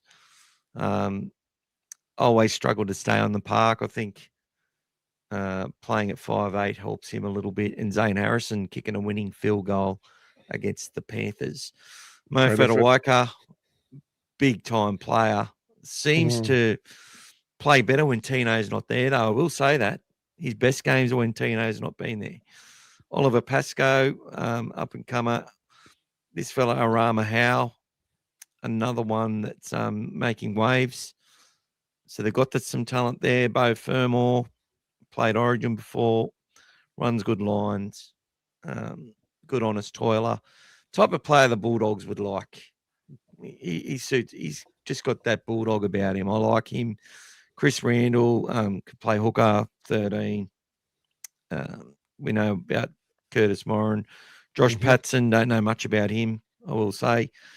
Cleese Huss, been watching him for a while. I'll tell you what, he can run a good line, Cleese, too, on an edge or play in the middle, wherever. He's obviously not Payne, but he's not a bad player. Jet Liu, Sam Verrills, and Lockie Ilias. Then Dean Aramia and Adam Christensen, Michael Molo. Haven't seen much of Michael Molo, ex-Dragons player. I've got my team who I think will line up. So I've got Tracy, Carraz, Burton, Tuala, Renikama, Crichton, and Galvin. No change. King, Hayward, Thompson, Salmon, Preston coming into the team. Hope that's the case. Harry Hayes to stay at lock. Mann, Curran, Hopwoy, Underhill, Jones, Cherry, and O'Sullivan, with one player to be admitted and the other one to be the reserve. And I don't know which. I think it'll be one of those forwards. And I'm thinking it might be either Jack. Look, It's in Queensland too, so if Jack's feeling good, but maybe he needs to have a little bit of a freshen up. Well, he's only had one game and he's got to buy after it. So if they want to use him, it's they as long as the little knock he copped on his right eye is okay, then they will play him. I feel if they want to keep him going. But the fact that Hot Boy's in there could be he could be the man to slide out potentially. Yeah, well, I think AJ did have that knock on. And he only played 14 minutes. Jack played, 17? And then you've got Lipboy who can play longer minutes. He only played, I think, the game against the loss against the Tigers, maybe. Yeah. He only played 12 minutes. Didn't get much opportunity, no. They scored and then they took him off, which sort of made me think that's the end of Lipboy. Just on a real surface level look. Thinking about things too much and whatever, and to see him play well in New South Wales Cup last week across the Dutch, and then to be named ahead of those blokes in the number, it's usually an indication. But Hot Boy's probably the guy who's been named in more 17s and not played than any other player in our top 30. Yep. So that's another thing to look at. So really what I'm saying is I have no idea. But I do believe I'm hoping Preston will play. Well, someone has to slide out for Preston anyway because he's on the reserve side. So, Yeah. One of those, I think it's Hot Boy, Underhill or Jones. And look, if Cherry was on a bus to Melbourne or a plane to Melbourne, maybe he drops out and Reardon comes in. But we will see. We will see. Okay, let's have a look at a couple of chats. Ciro saying Birdo will dominate this game, he feels. It could be the game for a Birdo. He does generally play well against the Titans. He started well against them last year before his injury at Belmore. That was a good game.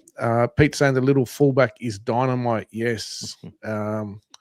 Timmy saying, so the battle of the halves are worth the price of admission. Jaden is continuing to develop. Is it dangerous runner? Yeah, he's elusive. He's an amazing player. When he's fit, he's very dangerous. And he's fit. On a side note, for how bad Warbrick has been playing, how did he do so many great catches this week? When the first one sticks, mate, that's it. they just keep rolling in. Hit and miss. Kinney is like Weeks from the Raiders, small in stature, very elusive. Much like Ben Barber was. Yeah, there's a lot of those really good ones at the moment. They're just dangerous coming out of the back there. Chain to a peaky. Yeah. He's another good little one. Yeah. Jack copped a nasty knock to his eye, so he could be arrested. Leo and King are as good a 1-2 punch in the comp as anyone. Yeah, and that's what we spoke about. We spoke about that in the off-season when Leo gets ready. Yep. Well, I've been speaking about it for 3 fucking years. King. That's what I'm saying. Yep. King and Vaughan. Yep. And you and I have been talking about it. Me and everyone. You and everyone. Don't matter. But it's the 1-2 punch. It'd be almost like you and me playing GAS. It'd be like, I reckon we get a 3 and a 4 in though. That's it. 1, 2, 3, 4.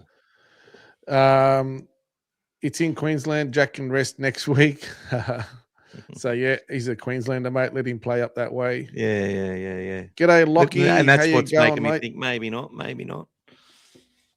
Lockie, I still feel like you're standing there talking to me, mate, from Saturday night, mate. Have a chat. You're still there in my ear, mate. I can still hear you talking, buddy. You got to get Lockie and Timmy together. Oh, if we get Lockie on, mate, that'll be it. Give Spinks a crack. He ran 100 metres and scored 3 tries in New Zealand. Well, 2 of them were, just from kicks. Come on, Pete. Calm down, mate. Calm down. But no, he just had to dive on him in the in-goal area. No, they were all right. But mate, he's definitely putting his hand up. Definitely putting his hand up, but I don't think it. Look, Presto is going to dictate that. The Dogfather's predicted team. So that's a predicted team. The Dogfather's preferred team would be... Look, if it's my preferred team, I'm putting Burton to 5'8", Crichton back to centres with Tuala. And then what am I doing? I'm probably going. I'm probably putting Curran on the edge with Preston. Now, if Preston's not fit, I'd go Curran and young Logan Spinks. For me, I've got no issue with what Logan Spinks does with the ball. I go back to the first trial against the Cowboys. We're talking about men versus boys at the moment, and I think he's definitely would be a lot more resilient and tough and fit right now, and he's right on the edge. But I'm not just giving anyone a crack. My legendary friend, I'm not just giving anyone a crack. No fucking way. And that's the thing about our club. In the face of all that bullshit from fans, I'm not giving anyone a crack. No shortcuts. They earn a shot or they don't. Has he earned it ahead of other players? Well, Josh Curran's got to be in the team. Jamin Salmon's got to be in the team for the reasons he's in the team every week. Harry Hayes has got to be in the team. Could I find a spot for him amongst AJ, amongst Jack Underhill, amongst Hophoy? Potentially could. Just depends. But if Preston plays, I don't see how we can fit him in. If Preston doesn't play, I think there's a pathway to him debuting. And at least if he starts on an edge, I think they have to start him. You have to start your edge players. I think if anything if he was like missed a tackle or something and lost some confidence, they can make a move there without harming things too much as far as rotations go. I think they could manage that, but they wouldn't go in there with that intention. If when Logan gets his debut, he'll be expected to tackle Hamoli Alakwatu or Helam Luki, who he missed in that trial match. But with the ball, I can see him doing as much damage as Preston off a short ball or Satilli. You know, he runs good lines. He's an intelligent footballer. He can play heads up football really well. A lot of these guys can. The Jack Todds even, you know, like they're footballers. You know, but I think that question deserves a big answer, Pete, because Logan Spinks has, you know, captain of the Greater Northern Tigers, play for Australian schoolboys with Galvin and Finella too. So you got some cohesion there. You got some good players, played reps together, all in the same squad. Logan's so close he can taste it. Is he going to make the six-man squad? Well, if Preston's not there, I hope he does. If Preston plays, I can't see him being in the side unless there's like an injury or something to Curran or Salmon or Harry. But I don't think there is. So otherwise, I'm just saying I have no idea yet again. Clip that. Who's up next? Do you think Critter gets recalled into the centres for Origin or a potential bolter, Fletcher Sharp? I don't think Fletcher's got any chance, mate. There won't be as many changes as you think. Maybe moving Critter to 5'8" so they don't pick him in Origin. Because if he gets picked, I think he plays. Yep. We get the bye though, don't we? Yes, we do have a bye for the second one, yeah. So he wouldn't miss any games. Correct. He'd just have to back up against the Raiders. Correct. Good call. Gus was saying that no changes needed to be done, only a change in mindset for Origin. He was saying not as many changes are needed. Well, after the game, he was like, don't listen to anyone. Come up with a team that you think can win and form a game plan that you think will win game 3. And everything else is outside noise. Just forget about it. And he's basically said, and it was funny because I was watching Brad Fittler's body language when Gus was talking, and I felt Brad smiled a lot. I felt he felt really like Gus used a lot of brutal honesty there. And then Brad sort of stood up for the system and sort of said, "Oh, everyone's influenced by the media." So there was a lot in that. Just watching his body language and then seeing that, I thought that was interesting. And yeah, because Freddie was just on the cusp of being one of the greatest Origin coaches we've ever had. Loved a lot of stuff that he did, but I just always felt some of the picking New South Wales is a much harder job than picking for Queensland. I can tell you that much. Yeah, too many options and no pressure. Yep, for too many Queensland. options. Spinks does have a defensive lapse in him, Which is normal for a guy working hard on an edge mhm. who's only young, right? And Gal was they've giving got it to yeah. Gal was giving it to Gus on the 100% footy. Gal should uppercut himself. He's got a good uppercut on him too. He should. If Tracy had the second most run meters as a Bulldog, who had the most? I've been trying to source that everywhere and have not found it yet. So go find it for me. Can't find it. I'm not paying artificial intelligence $300 to look either. Brian, I don't think Critter will Timmy, but I did hear that Mitchell injured himself again. Yeah, I think Mitchell's done another 6 weeks for his calf. Came back yesterday to training. He was doing the warm-up in the morning, felt something in his calf. They had a look at it. It was a grade 2, and he's out for about 4 to 6 weeks. Haven't talked about how the Bulldogs beat the Titans yet. I do apologise.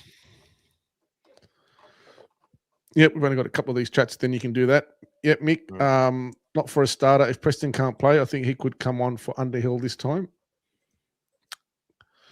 Lads, can you do a boxing match against someone from the kennel for charity? Oh, mate. Tommy. Only you pay me for $1,000 to the charity for every tooth that I lose. We have won 4 of the last 5 games versus the Titans. The loss was at Seabus, September 23. I truly feel that the Manly game was a season-defining win. We will back that up on Friday with another good win. And guys, the last time we had a golden point win, yeah, we had a bye in between, but we came back and beat the Raiders in Canberra. So there's hopefully a good omen. Mike, I just Googled it. It says that Tracy does at 322, but that on the day they said he ran for 307, so who knows? Yeah, guys, don't forget, they always readjust. They count the games later properly. So they go through the stats again. If anyone's ever done I used to do it before with a super coach. There's always an adjustment you have to wait for the redo, because they can't always get it perfect on the spot the first time. It's close, but not always perfect. Brian, the Bulldogs posted the second most, so I have no clue. Yep. I'm not bothered to go through every game ever. It's now updated to 327 on. There you go. See? So, but that's still not enough. Yeah, and I've asked AI to check and stuff, and spent about 45 minutes searching. Timmy, if you'd pay to watch him box Elmo, go and watch the first 10 minutes of this episode, Timmy. I think there was some teeth flying already, Timmy. Make sure you go and watch the first 10 minutes of this episode. You too, Pete. If you haven't seen it, mate, go and have a look at the first 10 minutes of this episode. No, Pete spent an hour looking for it because he actually. No, I'm just saying to Pete as well, because I know he wasn't on at the start. I think from when we got his first message. Mate, I don't want to take on anyone. You know, I'd rather us all join up and fight other teams' fans. But what I will say is, I don't give a fuck. You know, it's not about violence. But I think some of the stuff they're saying is violent against our players and stuff. So. Maybe Barber or Patton got the record. Yeah, Barber's probably a good chance with the amount of line breaks he used to make. You know, those meters he used to make, just a couple of those in a game. He used to run 70, 80 meters a couple of times sometimes. Just for fun. Yeah, exactly. So they all count those meters. That's what I mean. It's like, oh, the Fox had a great game, made 300 meters. I'm like, made 3 line. You got 3 line breaks.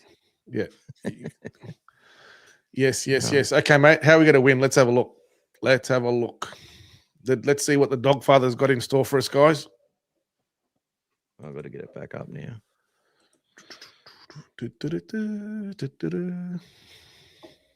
None of that gas. Indiana Jones? No, Indiana Only I Jones. could. Actually,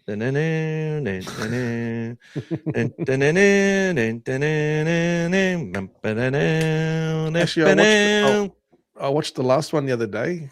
That was actually really good. The final one that he did, the Dial of Destiny or something, was actually good. If you haven't seen it, I think it's worth watching for the finale of the Indiana Jones. It was a really good one.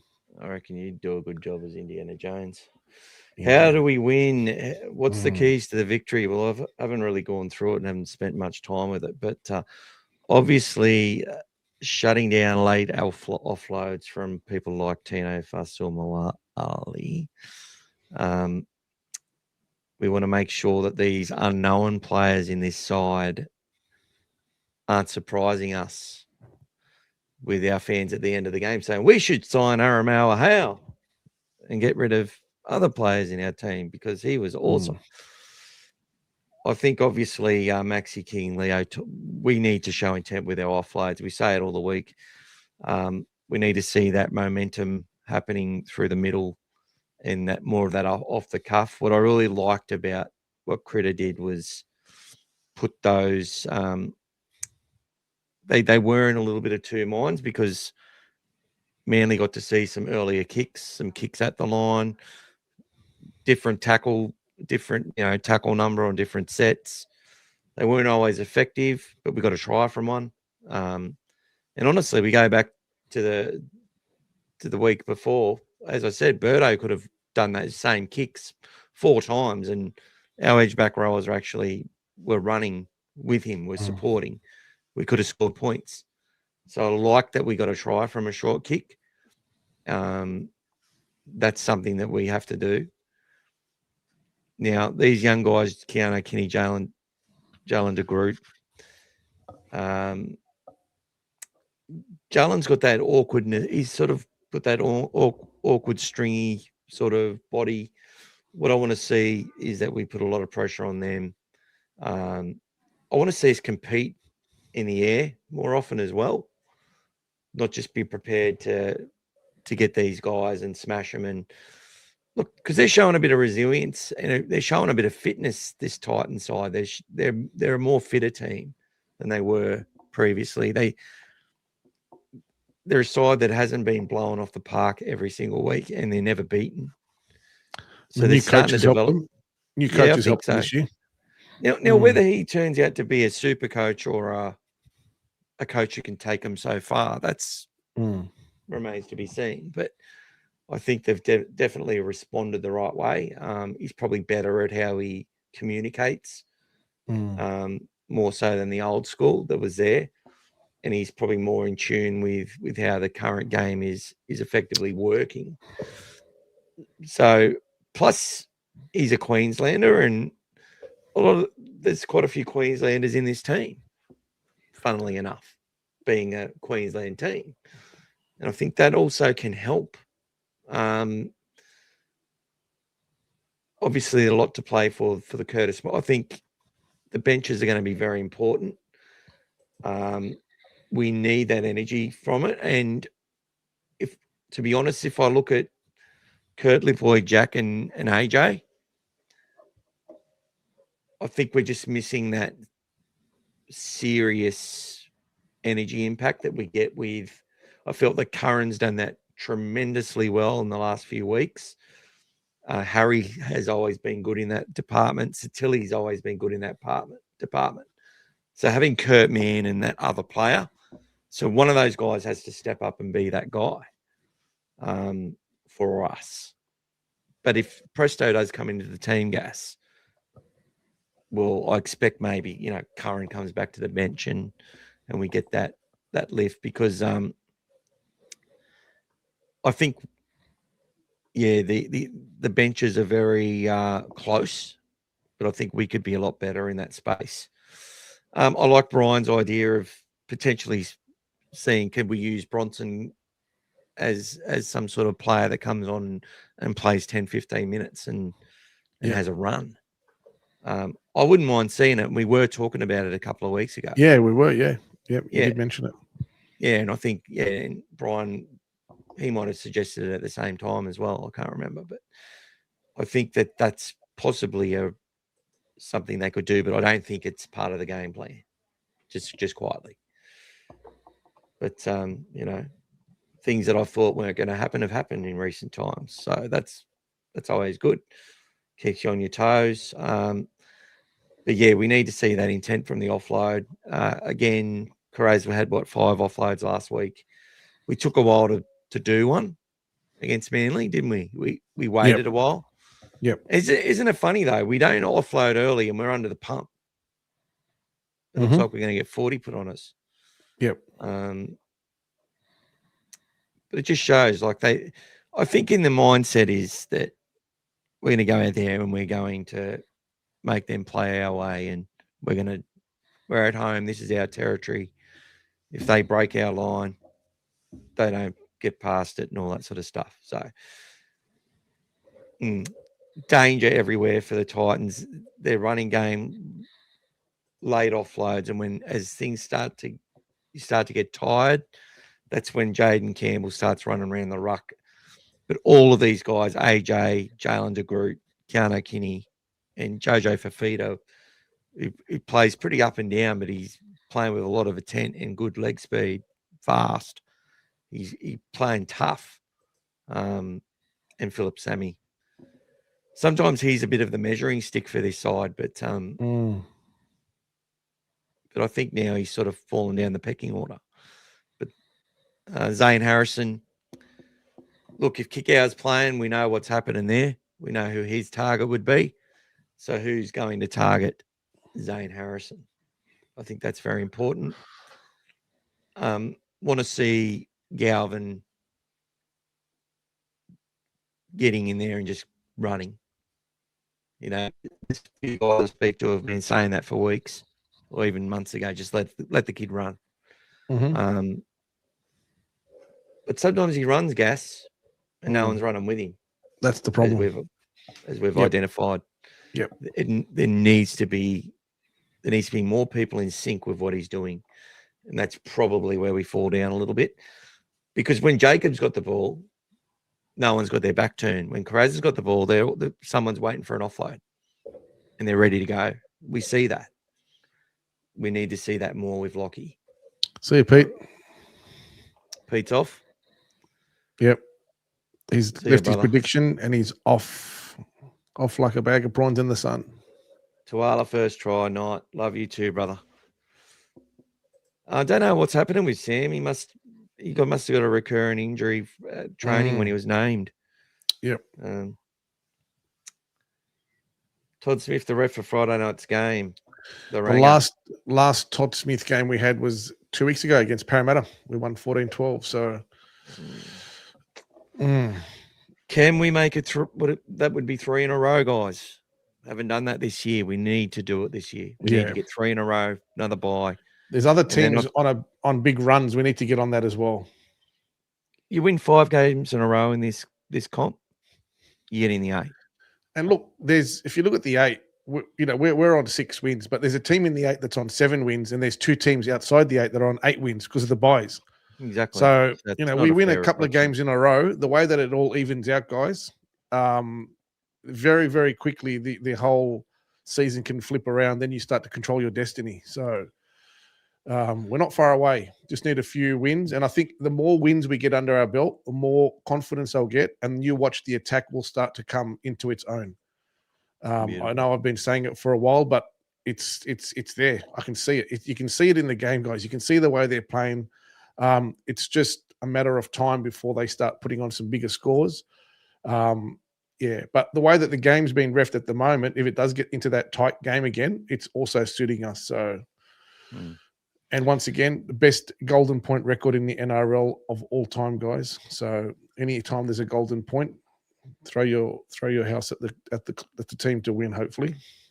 But guys, we're going to cut this short tonight. I'm basically going to answer this question from Nathan down the bottom here. Did we watch last week's Cup and get some input and review? Yeah, I've watched the game. Obviously, Logan Spinks got all those tries. He got a hat trick. Jonathan Sewer Double. had an important intercept. We were down at half time, but we smashed them in the second half. We were down 16-6, yeah. Yeah, it was a good And win. then 16-12 at halftime, yeah. That's it.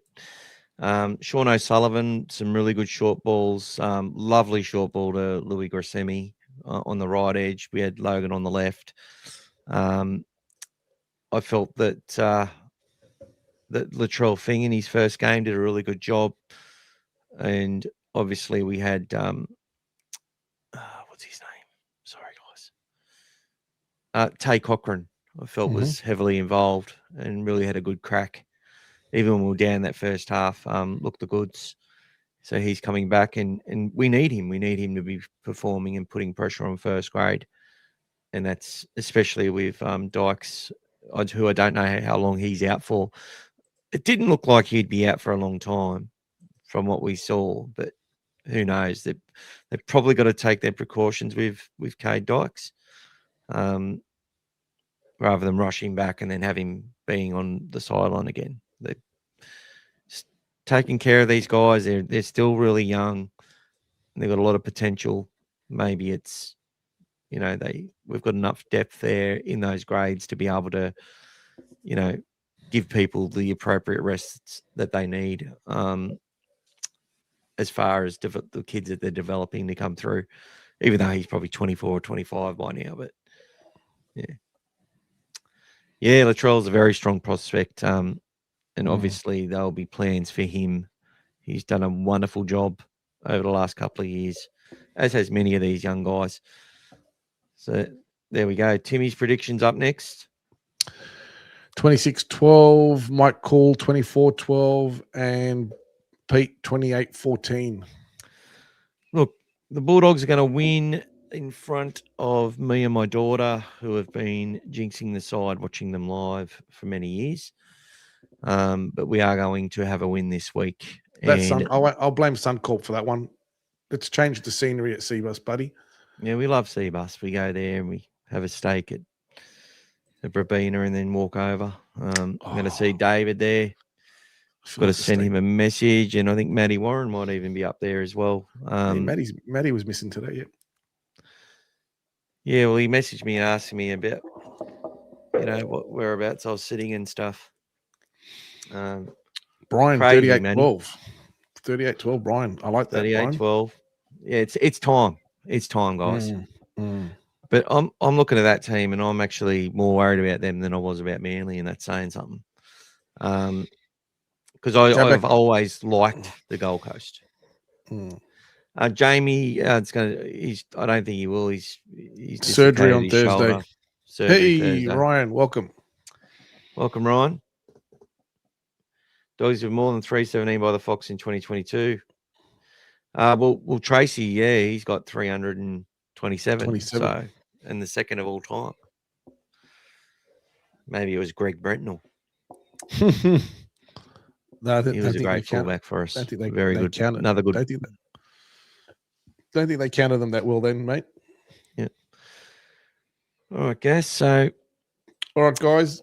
I think we should wrap it up. We'll wrap it up. It's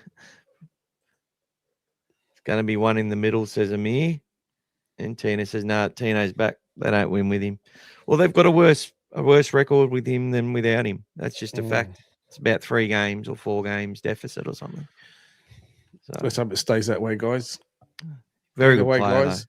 A few more days to enjoy the Manly game if you're rewatching it like some of us have. Yes. Have a good night, everyone. Thanks for joining it again. Love all the support and the continued support. Much appreciated, and cannot wait for Friday night to get out there and watch the Bulldogs versus the Titans at our second home, the Gold Coast. That's it. All right, people. Thanks, guys. Stay positive. And thank you again, GAS, for your efforts. And thank you to everyone who I never said hello to tonight. Go the Go the Dogs. Thank you. Take care. Go the Dogs. Let's go. Bye.